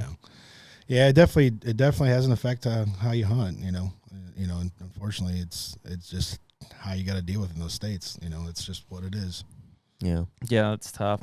Well, Chris, I guess it was, I don't know, you can correct me. A few years back, you guys had a pretty severe fire. Yeah. Was that your dad's house or was that your camp? No, that was our cabin. That was your cabin. At the home farm in Wisconsin. How long ago was that? It was September of 21. 21. I was in elk camp in Montana, and I got a call that the cabin's burning, and immediately it just like a flood of memories. Like, and that night, I maybe slept 15 minutes the entire night. Like it was terrible. It was a complete loss. We'll just put it that way. I think we had 60 something mounts. Wow. At the cabin up there. I kept everything I had up there. I mean, I would say 80% of those were mine. I had full body mounts of wolves and bears that I killed with bows. My 370-inch elk I shot in Montana. I don't know how many, majority were whitetail mounts, obviously, but just all the memories came back, and it was painful, and Did they figure out what caused it? Yeah, it was a faulty battery in a lithium. It was a conversion kit for a Polaris EV. Yeah, we converted to lithium batteries, and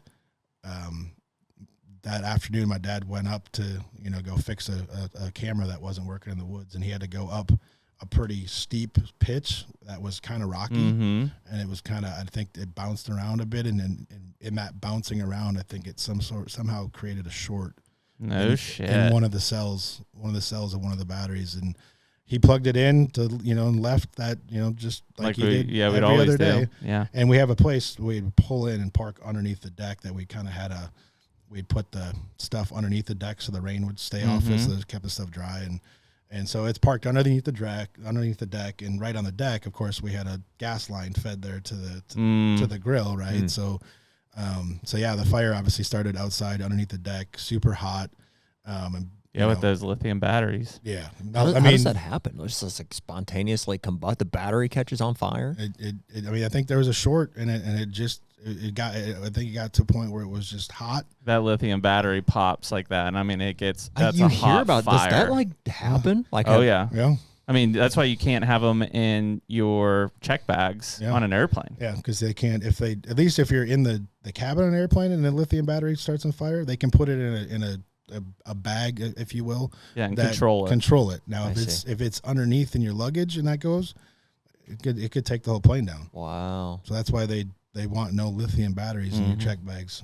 They're even limiting that now on your carry-on. I forget what it is. It's like 1 or 2. Like you can't have like a whole bunch of. And up to a certain milliamp. Yeah, it's like 26 or 28,000 is like the max you can take. So is Polaris liable for that? Is that like a compensation? So there was a lawsuit involved. The insurance company and they sued on. Obviously, they were the ones out the majority of the money, and they sued on their behalf and our behalf. And there was a settlement. It was with the battery manufacturer, not Polaris, because it was a third-party conversion kit. Yeah, so it was the battery manufacturer and then actually the installer, the shop that installed it. Okay. So there was a settlement. We did get some extra money to cover things, but I mean the personal loss there is like it's invaluable. Yeah, and of course it happened, COVID time frame when construction materials were through the roof and everything else. So it definitely stung a bit, but we have rebuilt. We have rebuilt, and nobody was hurt. I mean, no, exactly. I mean, 2-3 weeks later, I would have been sleeping in the bed there hunting, and the fire starting outside of the cabin. Like the fire alarms didn't go off until it was beyond safe. I was gonna say, I assume that's fairly remote. Yeah. So how did six different fire departments responded to it. Wow. And when they got there, I had just got home from a Cabela's work trip, federal premium experience, and they let us go kind of hog wild in their factory store there, and we were limited to like 2 or 3 boxes of ammo per caliber. So I bought as much as I could in all the calibers of guns, even guns that I didn't even own yet that I thought I might own. I might own these at some point. Right. So I literally had, over 1,000, maybe 2,000 rounds of ammo sitting on the counter in the kitchen. You know, it was one big open room, but it was the kitchen. And literally, as they pulled up to work on the fire, Boom, boom, boom, boom. it's just fireworks popping off left and right. Obviously, there's no projectile like with that going off. You know, so it didn't hurt anybody. If it's not in a gun, like when it pops, it just pops. It can't it doesn't. There's no trajectory force. Oh, really? Yeah. I didn't know that. Yeah. So I mean, it will Where pop. Does it go? It will pop. I mean, the energy just explodes. When you say pop, it's the gunpowder exploding. Yeah, it's still going to push that bullet out the front of it, right? Well, the brass casing, like it explodes, like it doesn't. It's not pushing. So it almost it all out. falls out versus like shoots it in a trajectory out. Yeah. We're pretty confident with that. Yeah. Oh, okay. Yeah. So I've been standing at a campfire that nobody knew there was like bullets in it and stuff, and it's like we were hitting the deck. Well, yeah. I mean, it's still not. You still don't want to be standing shrapnel 10 feet from it. Yeah. I mean, it's literally throwing shrapnel. I thought it was like engaging the bullet and it would go off. I mean, it doesn't have the barrel obviously to channel it, but no, it kind of mushrooms, like if you will. It just interesting. Because we found it, you know, kind of where a lot of them were sitting in the fire and all that kind of stuff. So it was. Yeah, it was crazy though. 6 fire departments there, and some of the guys. Obviously, the whole cabin was, you know, it was all Wayneswood. You know, all, you know, that whole. It was all wood and mounts, and just I thought I'd be able to find sheds that I had sitting on like the fireplace mantle. Scorched. I mean, little pieces, just carbon. Wow. You know, I mean, that hot of a fire. it was crazy. Yeah, it sucked, but you know, like I said, thankfully, and going into the season too, you're like, and you like you said, it's COVID time frame. Like, there's just so much. Yeah, but thankfully nobody was there. I could have been there 2-3 weeks later, and you could be asleep and not wake up. You know, it could have went way different. So, but yeah, we've rebuilt, and thankfully that year, you know, with COVID and things, we had a lot of things that were, you know, waiting to be scored or at the taxidermist and stuff. So we had a lot of stuff that wasn't on the walls yet. So once we rebuilt, we're able to get some stuff back on the walls, and now there's a lot of space to fill back up. Obviously we're not killing as much as we used to back then, you know, a little more selective and all that. But yeah, no, if I could have made it into that fire and pulled, you know, 3-4 heads out of there. Which ones would you have pulled? That 370 elk. That 370 elk for sure. A couple whitetails that I shot that were, you know, big ones off our farm, but with my dad in the tree with me. Yeah. You know, stuff like that. Yeah, the memorable ones. Right. I mean, have you thought about reconstructing any of those? Like, I know that like Klaus and those guys do stuff. I've looked into it. It's not cheap. Not cheap at all. Not cheap at all. I think to reconstruct a rack was like, we're talking like $8,000. Yeah. Like, whoa. Yeah. And like Klaus or something, like it becomes a per inch, and it goes up very quick. And obviously we had some big animals in there too. So there was a lot of stuff that would have been super expensive, but yeah. It's more like, once it's gone, it's gone. We had the memory. I assume there's no like. You got pictures of all of them. Insurance claim on those things, right? Nothing. Wow. Nothing. The cost of the taxidermy, and that's about it. That's what it is.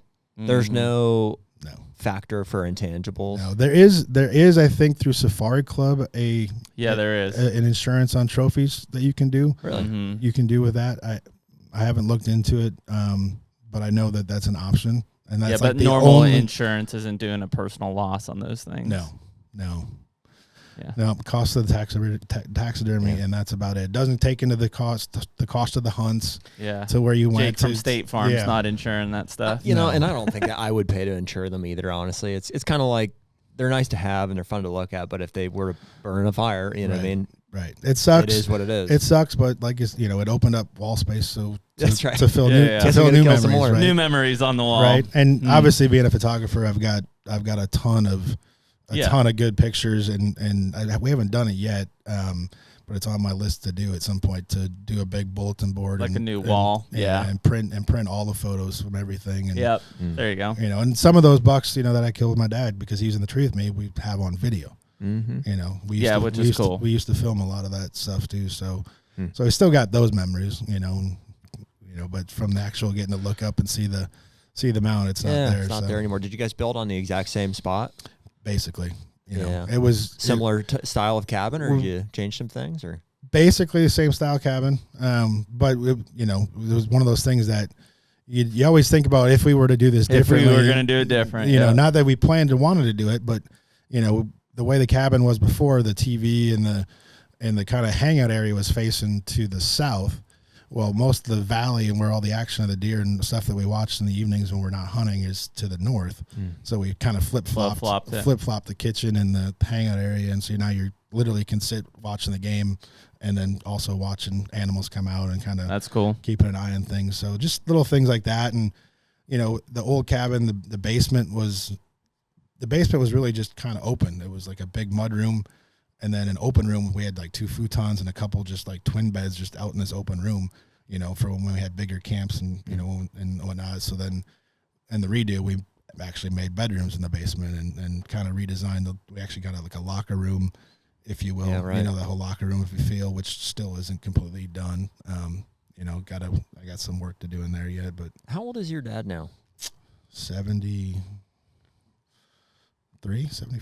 Okay. 74 in August. Is he still involved in any of the businesses or helping you manage those farms? How is he kind of spending his days now? Yeah, no, he's still, you know, so we have a developmental company that, you know, own the business, the warehouse where the business was. We have a cell phone tower connected to that, and that's kind of what owns some of the farms as well. And so he's managing that, and then, you know, he's doing a lot of the whitetail stuff. And the Predator guys they kept a lease there to keep Jen employed for a couple years. They, you know, she's since taken another job, so I assume they'll probably, you know, close out their lease and they'll move everything completely up to I think they're out of Lakeville, Minnesota. Yep. So, okay.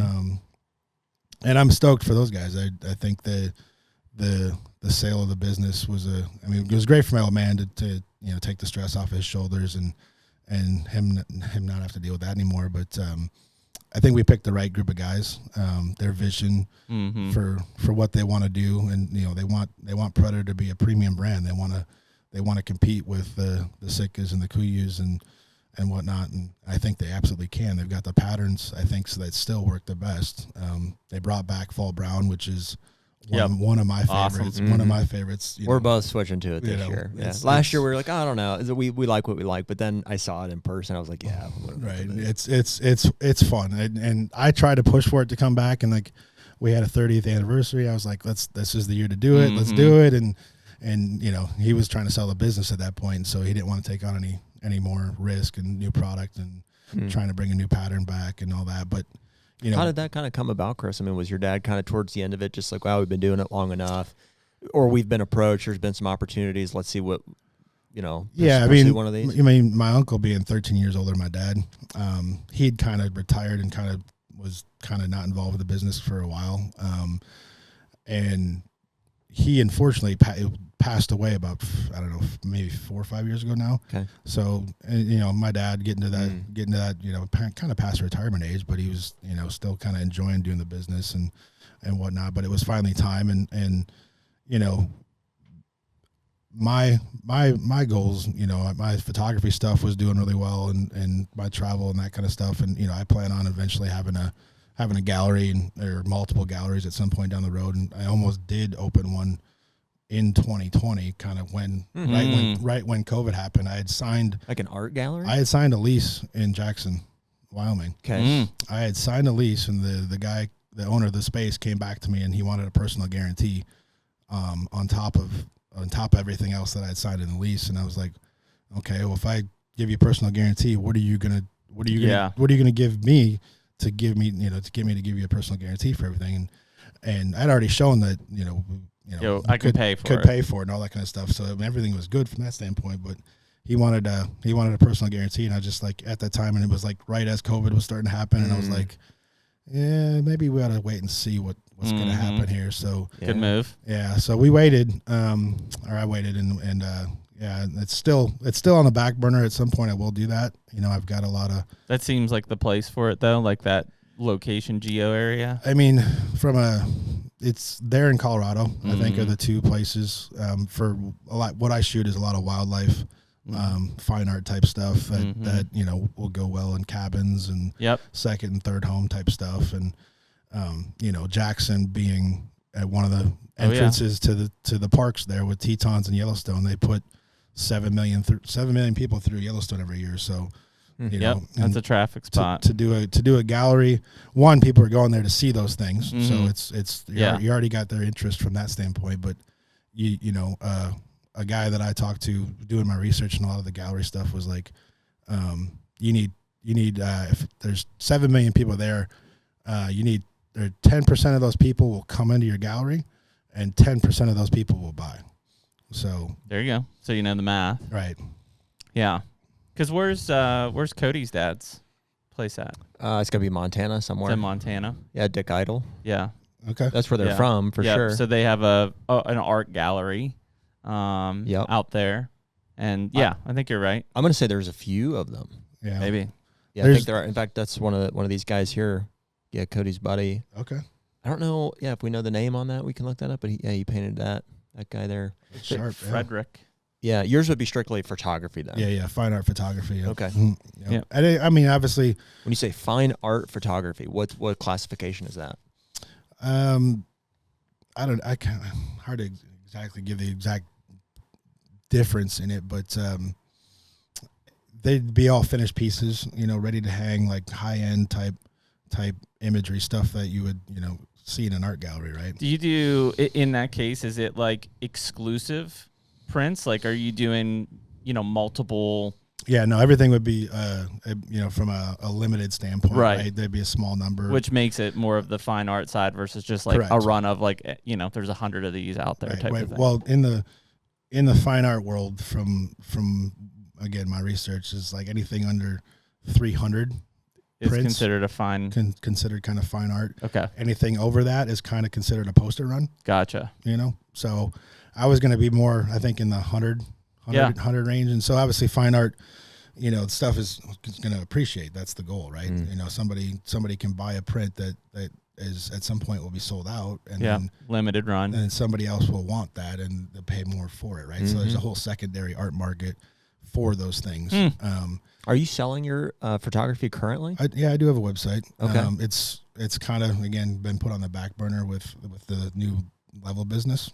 That's kind of become the focus right now. So I'm still shooting, just not, unfortunately, getting my website updated with new images, unfortunately. Right. Well, you're doing photography as a service full time for all these different companies. So the act of actually selling it and going through like a gallery and stuff. Right. And eventually, I think the route I'll start again, instead of just jumping into the gallery, I'll probably do like a lot of the art fairs and type stuff, like I'm doing with LVLHED, right? You know, that makes sense. Booths and that kind of stuff. And Hunter Podcast is brought to you by Beast Broadheads. Dude, Beast Broadheads, man. We've been rocking those for, I think we said 2 years now. The first one I ever shot, first buck I shot was my Iowa buck on Josh's farm last year. Didn't go 20. Didn't go 20. And frankly, all 5 of the deer that I've shot with it now have gone, I think, less than a combined total of 100 yards. So no blood trailing really required, but, you know, obviously a great blood trail regardless. That's crazy, man. I mean, expandables get a bad rap. You talk about, you know, breaking off on a shoulder blade or on a leg bone. The thing about the Beast is it's got the bone avoiding technology. It's also the world's sharpest broadhead. The elk I shot in Kentucky this year at 38 yards put right through the shoulder blade, came out, had a giant X and hole on the other side. So these things are built to perform. Josh and David Hauser would not put anything out on the market that wasn't able to do what it's supposed to do. That's right. So I think we're both shooting the titanium 2.3s. They have a 2.0 as well. They also have some aluminum models. And obviously this turkey season, we're going to be shooting the decapper system. So looking forward to that. Yeah, and right now anyone listening to this can go to Beast Broadheads, use the code HUNTER, HUNTR, and get a discount. Be a beast. Chris, what do you think about like photography in this industry right now in terms of like guys that are listening that may be looking to get into the industry and or, you know, in the past that seemed like kind of a catalyst. It's like, well, I'll film for somebody or I'll take pictures, or is that still, what do you think about that space? It definitely is, and still is a way to kind of create relationships in this industry. It's tough. It's competitive because obviously a lot of guys want to hunt and a lot of guys want to do that for a living. Well, there's no barrier to entry. Literally, you just got to buy a camera and start taking pictures. Right. I mean, obviously doesn't mean you'll do it well. Right. I own a camera also, and my pictures are shit. You know? Right. So yeah, no, it's one of those things that it's definitely find if you do want to get in this industry and do that, find a company, find somebody who's willing to give you a shot and do what you can to add value. You know, however however you can bring value to that company, do it, and do that. It is competitive, though. I will say that. Sure. That's why. What does that look like? It's like, hey, I'll just send you some pictures that I took of my stuff here, or like, what is kind of the foot in the door? What's that look like? Obviously, companies are trying to sell product, right? They're looking to sell bows or arrows or whatever it is. Figure out ways that can help them move the needle. If you can help them move the needle, they'll eventually take care of you for doing so. So it's also tough because, a lot of guys want to do it. So it does create a watered down product, or marketplace, if you will, for those services. And it seems like today, there's a lot more push towards a lot more money going to the bucket of YouTube. And there's, it's a place that, and you guys, see it with like your podcast, right? You guys get a lot of people that watch this stuff and want to consume a lot of hunting content when they're at work, when they're not hunting, when they can't be out, when they can't be there 2-3 weeks in the woods a year, right? They want to keep consuming content that's about their passion, and maybe they can pick something up that will teach them, or they can learn how to, kill that big deer they've been after, or whatever it may be, right? It's, you're adding value to them, right? In a way, right? So, and that's why you guys have been successful with this podcast, right? So that's, Yeah, the photo thing was tough, and I don't know if it still is like that, but there was a while there where, and it's no knock to them, but you had a lot of younger aged kids, like college kids, late high school, whatever, that probably had jobs and just wanted to be part of the industry, and so it was like, hey, whoever, just send me product and I'll send you content. Yeah. And that was a swap. And so for anyone like yourself trying to make money at it, it was like paying a mortgage with product, not happening. Right. But for them, with little responsibility, and maybe they were still living at home with their parents or whatever, they're like, hey, yeah, I got a free bow out of this, and I'm sending this guy 30 new pictures a month. Right. And it was like, and for the company, it was a steal if they were quality. Right. I don't know if it's still like that, or if that's kind of faded out a little bit. Yes and no. I think some of the companies, obviously for high quality content is, that's not cheap. Right? No. Especially if you look in the real world, we'll set aside the hunting industry for a while, but the real world, the Fords and Chevys and like there's real money there, right? And those those photo shoots and those types of things, that content that they're creating out of that is, those shoots can be hundreds of thousands of dollars, right? I mean, there's real money being made in those worlds, right? So the hunting industry is always, a lot of there's companies don't have the budgets, obviously, that the Fords and Chevys have, right? So, for them to try and, as a small business, you're trying to stretch your dollars as far as you can. So, I'm running a small business with LVLHED, right? So trying to, get product to get some of that stuff at a no expense, if you will, to me. Obviously that's beneficial, right? So, the companies are using what they got to work with, so I can't blame them. But there are some bigger players in this industry that certainly, I think could support,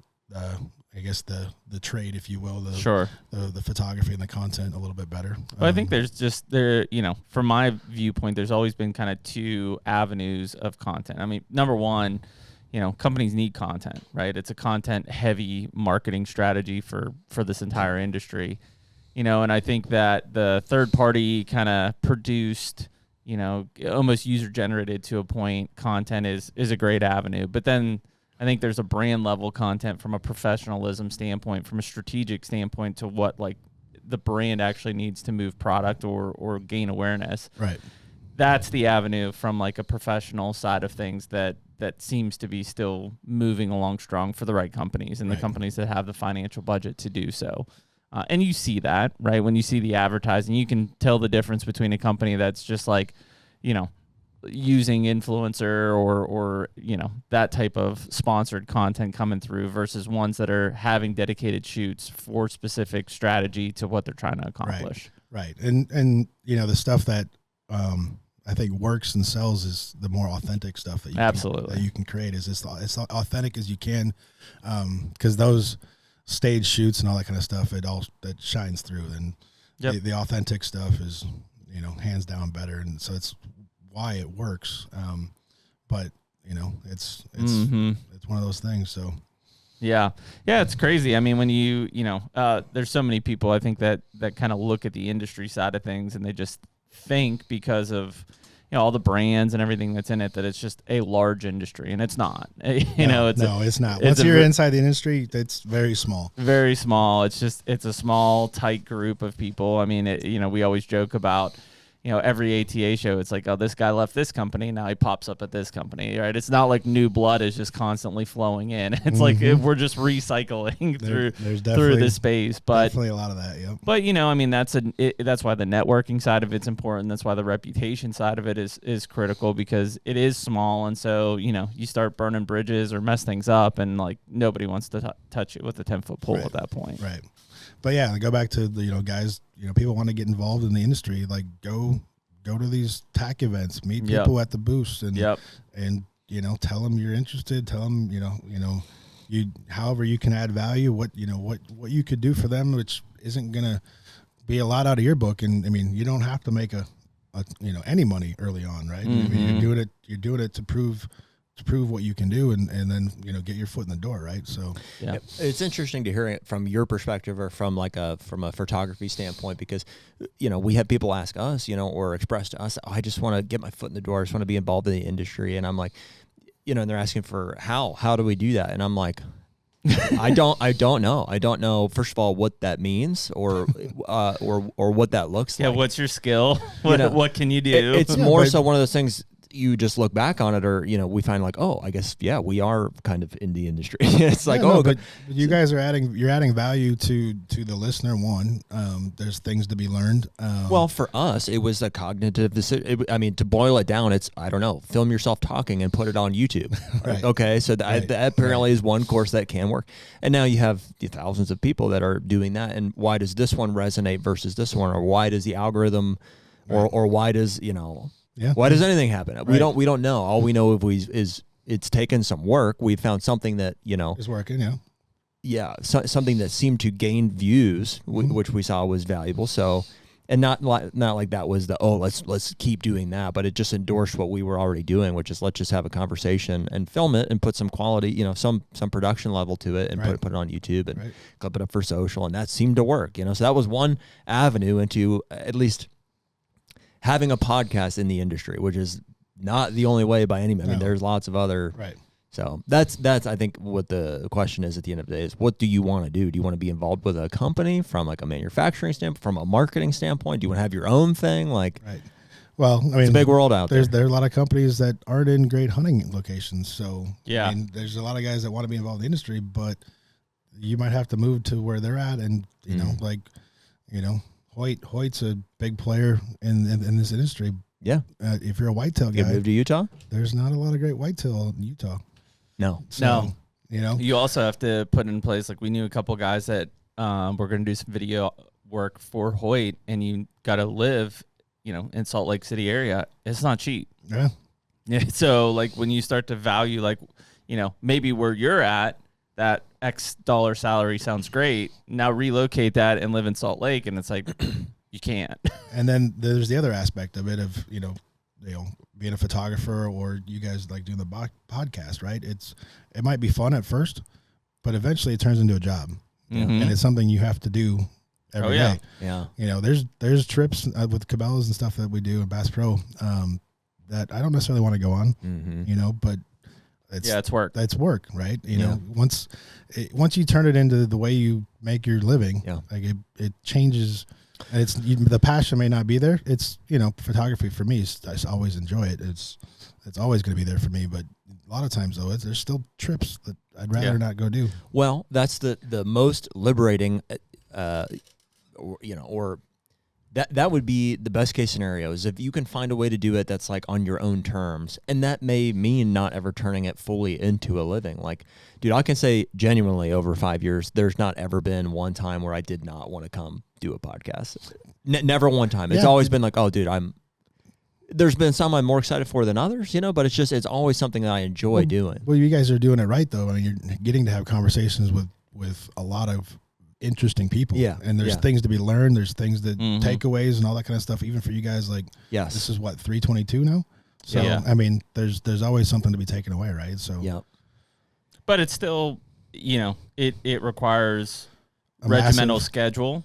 It requires planning. Yeah, there's some discipline and for sure, and a lot of effort. I mean, a lot of effort. There's a lot going on. Yeah, and cost. Like we have a producer that when this is done, we'll send to it, and Nick will produce everything. Well, and also I would say that there's a definitive line here. Is like this is not Jeremy and I's sole or even primary livelihood. Right. And I do think that there's a big difference between relying on this solely for income to support our families and just doing it because we love it, even though it does, make some income. That's why there's no pressure. Right. Yeah, I feel just there is no pressure involved with other than like to our listeners, there's an expectation that there's an episode that's going to drop every week. Right. So there's some accountability there, but but yeah, no, that's a great way. And like LVLHED, right? I'm running around all these shows when I have time to do it, and I'm shipping orders on as quick as I get them in, but it's still not my main job. I'm a photographer full time, right? That's what I'm doing for a living. Yeah. But the LVLHED is an idea that I came up with a couple of years ago from a bad elk hunting experience. I had an issue with my sight in camp and decided to dive in and like there's got to be a better product, a better tool out there for me to make a fix in the field. Well, give us break us down what LVLHED is as a company and tie that into your story of kind of how that came to fruition. Yeah, it was I was on a hunt, I don't know, it was September 23, and I had an issue with my sight in camp, and the whole sight got knocked loose, right? Mm-hmm. And I got to try and reset all my axis in camp and make an adjustment, but I had no tools, and I'm in middle of nowhere, Montana, right? So like as best I could do is just get it eyeballed and feel what was right. And, ultimately I ended up taking a longer, 55-yard shot on an elk, and I hit it 6 inches higher than I should have from where my pin was resting when I let it go. And obviously it was a mistake, and, one of those things that you don't take lightly. And so when I got home, I started diving in. I'm like, there's got to be a better tool to do this, because a lot of the devices clamp on your string, clamp on your bow, all this kind of stuff. And this is mainly for third axis.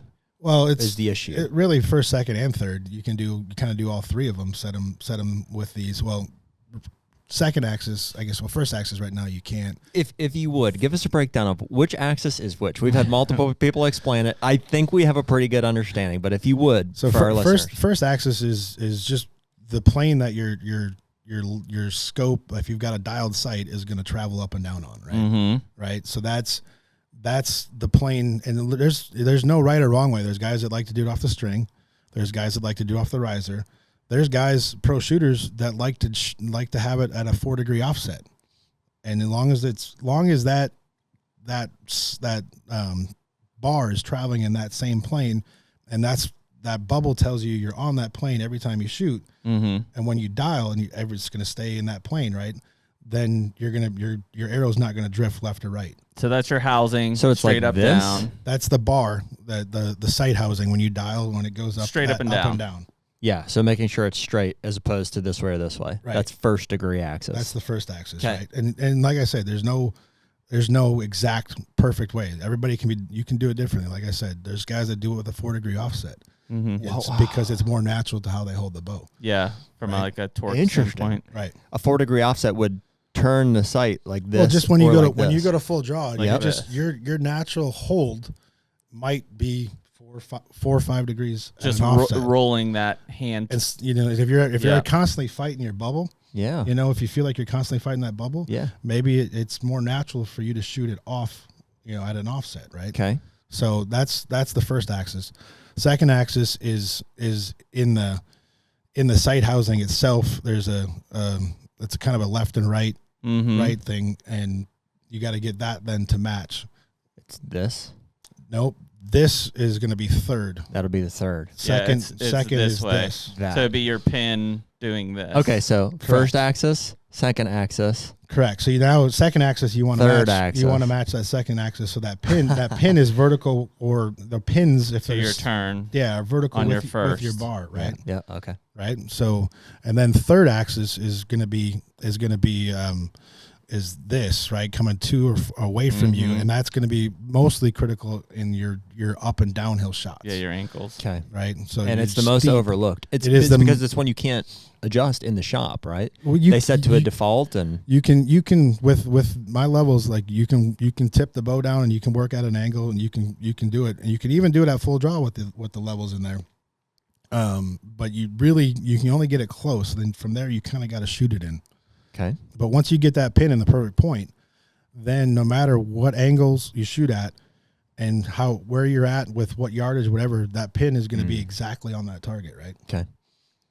So what is the process then? So how would we use the level head product? Like at what point would you screw it in? And So my patent pending on design on the levels is it's the first to screw in the burger hole in the stabilizer. So you will get your bow basically at a perfect 90 degrees to both planes and give you a great basis to start with, right? Mm-hmm. And then from there you can start working on your sight. Okay. And I've got a couple of new products I see. coming. So you get the bow perfectly level, and then the sight has its own level. Correct. So as long as they match up. Yeah. I see. Yeah. Okay. So that's eventually the level that you're going to use as your gauge, right? So my levels you won't use in shooting. You just use as setup. To set up. Okay. So that'll get you to zero. So what you would do is you'd mount them to the burger hole in your bow and stuff, and then so you make sure that the sight is perfectly level on the bow. Right. And then for your third axis, at least to get you to zero, you would tip the bow forward. Yep. And the level should all still be correct. Usually as you tip the bow forward, it's gonna dive. It's gonna dive one way or the other. Yep. And so you'll have to make an adjustment on that sight. Then it's usually the closest adjustment to the bow. You make an adjustment there, and then that literally will bring the sight closer or further away, and then until you get that bubble. Yeah. Again, So I know, like on an HHA, that's what we're shooting. There's like a lock screw, and then there's a set screw, whatever, if you will, and that'll give us this movement here. Nope. No, it's back one. Yeah, it's back. It's on the top of the sight. There's a locking pin, and then the whole housing will move left to right, which then moves the scope left, the inner further away. Yeah. So, and then like HHA is the first company, but they've given me a threaded hole, the threaded hole in their new bar to be able to work on. Talk to Jake about this at TAC. Yeah. He was showing me on the site. So yeah, we've got an adapter kit coming shortly in a couple of months that'll have a first axis adapter. So it's a hole on the bottom of the bar on your HHA site. Mm-hmm. So I saw it, yeah. And you'd screw it right into there to help you get your first axis set however you want it again. Yep. And then there's also going to be a pick mount adapter. So the level would screw into a pick mount, so you could use it on a Hoyt or a crossbow or a gun. It basically now that level is multi-purpose in different avenues. So. And there'll be a step down adapter because that thread on the site that HHA has done is a 1024 thread, which is different than the burger hole. So gotcha. Well, you've obviously done the research. Is there not something like that exists? Like I saw it. It's a pretty simple product. It's a level with a threaded screw on the end of it. Yeah. When I saw it, I was like, traditionally, I've used one that clips onto the string. Yeah. Yeah. And a lot of guys, and still, that's the only way they want to. How does that not exist already? I don't know. When I came up with it, I was like one of those no-brainers. It's a common sense one. Yeah. It's like, well, wait a minute. I mean, part of why I guess it never existed before is, the burger hole was always used for your rest. Right. Right. It was always meant for something else. Yeah. Right. So like now with the integrate, rests, that kind of stuff, it frees it up. That hole's sitting there empty. And I was sitting there at home after that elk hunt. In 23, I'm like, well, wait a minute. That is sitting there wide open. If I put a screw, I literally with my first prototype was a screw, and I glued a little tiny level into the Allen head part of it, and I just screwed it in with my thumbs. I'm like, well, this seems to be like a pretty good idea. Yeah, this seems to work. And it's hard to mess up, right? Because you can bury it to the shoulder of the bow. Mm-hmm. From a manufacturer standpoint, that's going to give you a 90 degree to the angles that we're working with here. So. That's awesome, man. Yeah, and I write it. What's the feedback been? Have you been at a lot of trade shows? Oh and yeah, stuff, yeah. A lot of guys. Everybody says like, yeah, it's a no-brainer. Genius. Why didn't I think of that? You know what I mean, all that kind of stuff. Level with a screw. Well, on I mean, right? not only for like, I mean, obviously more and more people are working on their own gear, right? Which they should. That's number one, and then number two is like it's such a simple device to just carry with me in any of the hunts. Like we go to Nodak or whatever. Yeah, if you have an issue, just even in question, I'm like something on like just. Check it. Right. Exactly. You should. It's just a tool that if you get in a situation traveling, driving across the country, your bow can get bounced around and it could get knocked off. Well, even right? the initial setup. I mean, dude, here I've been bow hunting for 20 years or whatever, and I still can't say successfully that my third axis is on point. Yeah. I mean, and this is. You ask them at the bow shops, and they're kind of like, there is a way to do it, but it's like, well, you think about where most whitetail guys are hunting, even though we're hunting from elevated positions. And I'm off stand. for sure, dude. Yeah, we were just talking about it. Attack. We know we are. Yeah. And so I don't know what it means and how it translate, but big reason why guys will hit deer high. Yeah. Because their third axis isn't right, especially those steep angle shots and a lot of high hits. We were shooting. It's the height predominantly that's messing with? It depends. It could force you to be miss high or low. It's high or low, not left or right. Well, it really could be either way. It could. Mm-hmm. When we were shooting, it's been 2 years. So last year when we shot with Bo Disciples and Josh Jones and all those guys, we were shooting like a 90-yard goat or whatever. It was like 3 targets in a row. We were shooting downhill past 85 yards. And like every one of them up and down perfect, but I was 4 inches right every time. Left or right. Okay. And I think Bomar and Hauser they were like, dude, your third axis is like I guarantee if you adjusted that, you would be spot on both of those. Mm-hmm. I was like, oh, yeah. I don't know. And then we obviously knew bows this year, but we were shooting, I think it was like a 90-yard elk target downhill, like 16 or 17 degree downhill. And Jared shot, I think 4 or 5 arrows, and every one of them was 4 to 5 inches right. At least. I would say and at some point, you adjusted something, and the last shot was like, yep. I was like, that's on. Yeah, so it probably was. Well, I didn't adjust the sight. I just held a little further left. Held for it, but yeah, it probably is your third axis is off. I think it is. Yeah. I think it's got and the thing with being able to work on your bow to some extent is a good thing for everybody to do, just because it helps build confidence. Mm-hmm. Yeah, just know your equipment. Just to know your equipment's not the reason you're making a bad shot. If your equipment is dialed and everything's is solid there, then it's just you got to work on your execution or whatever whatever you are in here, right? But if you know the equipment and you have a feel for how it all works, then you know that part is not it. It's a funny thing, like you don't know what you don't know, so you can shoot your bow for years, and not ever realize that this is what's causing that thing that I just thought was part of shooting a bow. Right, and if you're the guy who always just takes to the shop and they set it up for you, you're just hoping that they did it the way that works best for you. Right, and it may not be. Right, especially with that first axis, like maybe you hold the bow in a way that it's torquing it, left or right a little bit more, and it's your first axis should be set off just a little bit. Yeah. Do you currently have, or will you produce some videos along with the product to show, like, here's how to use it, essentially? Yeah. So actually, one of my buddy Josh Flaster with Bow Only Outdoors, he did a launch video for us. He's actually one of our hosts at Cabela's at Bass Pro with our trips. He's been with us since I think 19 maybe or 20. I'm not positive on that, but I've worked with him for a bunch of years, and he's doing his own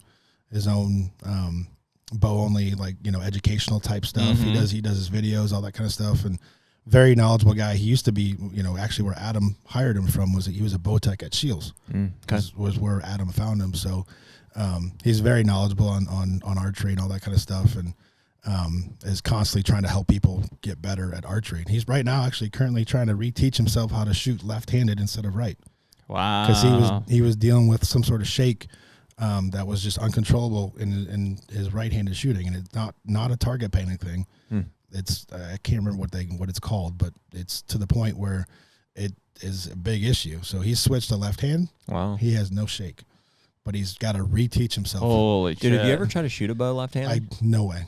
Not a chance I could. It's insanely hard. You ever try to throw a football left-handed? To even to even draw the bow, it's like, why am I complete? I just I'm like, you can't do it. You're like a little baby fawn stumbling around. He said he turned it way down, and all the muscles, like it just it's just completely different mechanics. Yeah, but he's shooting pretty damn good in under, like, this is maybe a 2-week window so far that he started doing this. So I mean, it's a neat follow if you guys are, that's interested. cool. Yeah. Seeing somebody basically reteach themselves how to shoot. Well, we definitely like to get some of those levels and try. We're always trying to, to take our stuff to the next level. We still do go to the bow shop that I've been going to since I was 10, but those guys encourage us too to work on our own stuff, and make adjustments. Yeah, and the product isn't meant to take away from the bow shops. Sure. Like it's meant for them to make their jobs easier, but it's also kind of an insurance policy for guys when they're in the field at a tack, at a backcountry elk hunt, or on a goat hunt or sheep hunt. Like, there's not a shop within hundreds of miles. That's what I say. It's just a safety fallback. Like, just having it with you. You may never use it, right? But if you need it, you have it. Right. So let me ask you this: on the third axis, if at 100 yards on a downhill you're hitting, like I was, 8 to 10 inches to the right, what adjustment would you make? Is it like you're shooting right, so angle it right, shooting right, or move it right? Yeah. Yes. Yeah. Yeah, you Pull would it go towards the riser. go to where your shot is hitting to counter back to the pull, left. to pull the pin. Just like when you're shooting and sighting your bow, you want to chase your groove. Right. Chase your groove. Mm-hmm. Same do thing. The same thing. Yeah. Same thing. Yeah. That's the last piece of the difference is if for some reason it was up down, right? Like if it's up down, if you're hitting low, you're still chasing your group low, right? See, that to me seems like second axis. Wouldn't that be this guy? No, because that is pin doing like this in your pin. That's second. Third axis. Huh? That's third axis. Well, when you're turning your pin, so I guess I'm look at me this way. Yep. So if this is your pin this way is your second. First. No, first is up down. Okay, first is this. No, first is just housing. Yeah, first is just getting your. All right. This is pin. Yeah. Second would be like trying to turn your pin. I don't know how you're looking at this, but turn your pin. That's second axis. Like this. And then third inside the housing. Yeah. And then third is actual this. Pulling it closer, further away. Yes. And that's, you got to think about that point, that pin fitting on 3 planes, right? And that dot, same thing with a rifle scope, right? Yep, Like if you're not like parallax and all that kind of stuff, if you're not in the right exact place, your parallax, if you're looking, your parallax is set at 100 and you're shooting 500 yards, you're going to miss. Mm-hmm. Okay, so amuse me on this. I'll just be the stupid archery guy. So this, I can think of 4 then, right? And maybe they're all inclusive. So here's 1. That's plane 1. Okay. Yep. Would this also be plane 1? No, I don't think so. That's what are you? So here's 1. Well, that's left and right. That's just your more windage off of your up and down, right? Yeah. Same like so based off of yardage. So technically that is Same. first plane. Yeah. This is also. Mm-hmm. Okay. Yeah, so it's like it's all think of it like a wall, right? Up and down on the wall, left or right on the wall is all same plane. Okay. So all right. So that gets rid of one of them. Yep. The other is, like you said, this here. Well, it's this, or it's turning your pin like a clock hand. Yeah, because there is no adjustment on the sides to make it go like this. Why would there be? No. That's your third axis where you're going. It goes this forward way. and back. Yeah. That makes sense. Yep. Yeah. Okay. And then your turn inside, which would be tilting like in the housing itself. Is that even an adjustment you can make? Yeah, you can turn your. That's the second axis on the if you're on the back side looking at your bow, looking at your bow. There's 2 screws. Yep. Like on the HHA, there's 2 screws, and the bottom one is gonna you loosen that up, and it's gonna allow you to turn that housing. Oh yeah. So then I do know what you're talking about. Pin will do that. Yeah.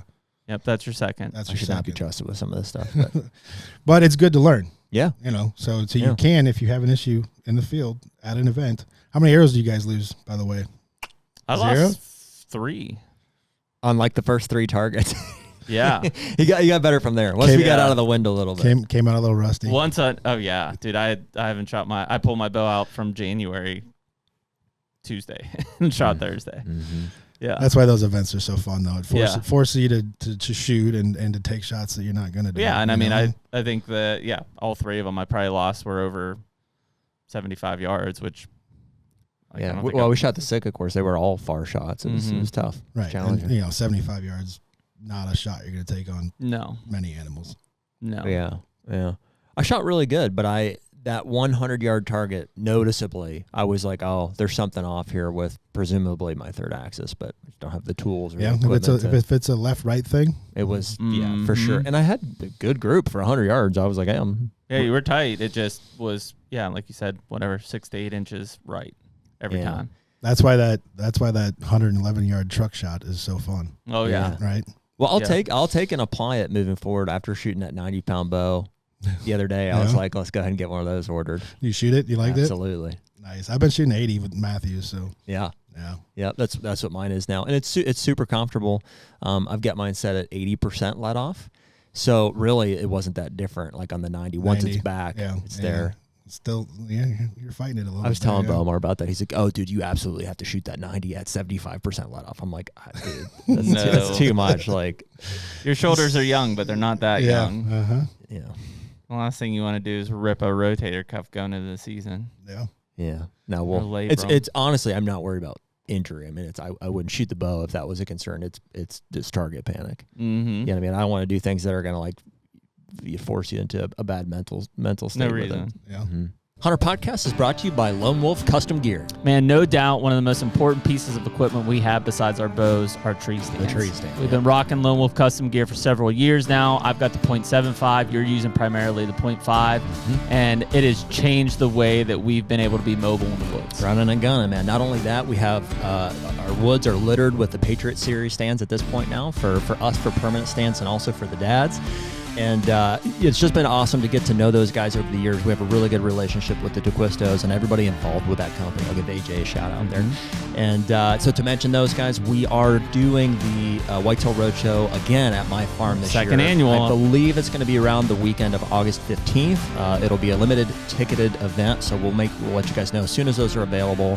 It was a big hit last year. I think we sold out, and so really looking forward to that again this year. Yeah, and if you can't make it there, everybody that's listening can go to lonewolfcustomgear.com, use the code HUNTER, HUNTR, for 10% off your first order. So if you've already ordered from the website, it's not going to work. But anybody that hasn't, first-time customers only. If you've been thinking about it, now's the time to use that code, go to the website, and try it out. Hunt like a wolf.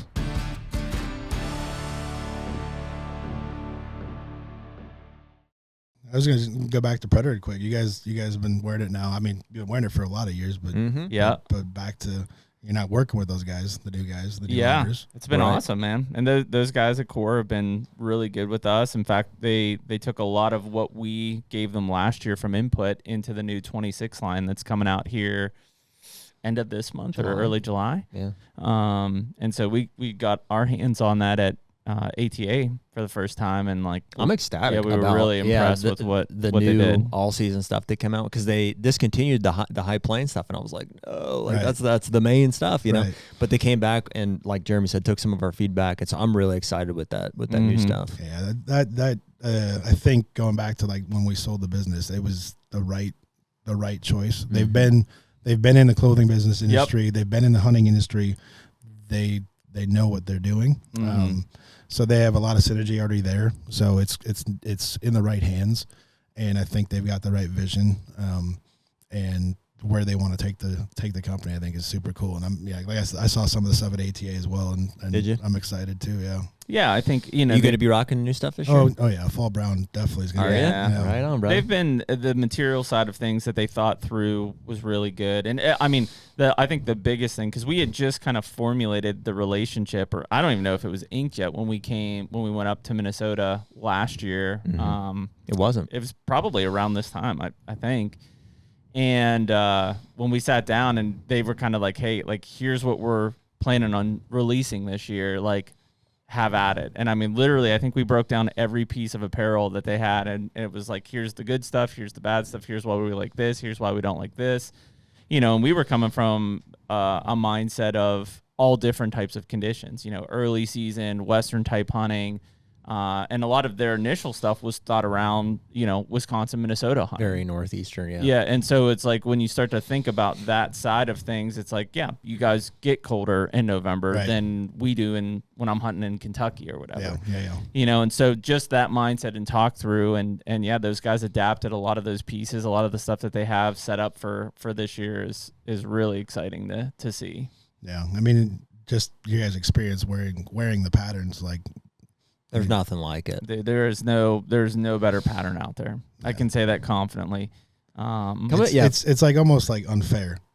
It's crazy. It's the only one that like legitimately, and guys that have listened to us for any amount of time know that like we're not pattern guys, or historically have just said it. Basically, it doesn't matter. Like you can kill a deer. Obviously, yes. There's situations where you can wear freaking a plaid shirt out there and be just fine. However, but when you need it, we've had some experiences in that Predator stuff that it's pretty unbelievable. I'm like, they cannot see you. Yeah, they may know you're there. I've had them smell. They caught movement, but then they'll stare. Yeah, can't see it. Can't figure it out. Mm-hmm. Yeah. So I do firmly, granted it's biased because they do endorse our podcast here and stuff, but it's the real deal. Yeah, I mean obviously biased because it was the family business. Family business, forever, yeah. Right? But, and once guys wear it, man, they know. I've never had anybody be like, "Oh, I switched out of Predator because they were seeing me." Ever. And don't get me wrong, I do like some of the sickest stuff and Kuya stuff from a technical standpoint. Sure. We just weren't there yet. The apparel side was always kind of a bigger holdback on it. Yeah. Like especially if you're looking for more performance athletic type cuts. And even in like you said, Harrison said it when he first created it, like the Vias pattern from Kuyu was very Predator-like. Yeah.